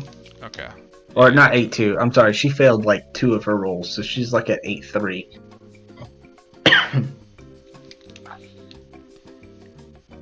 Yeah, she has 8, level 8-3, and then Val is level 8-1.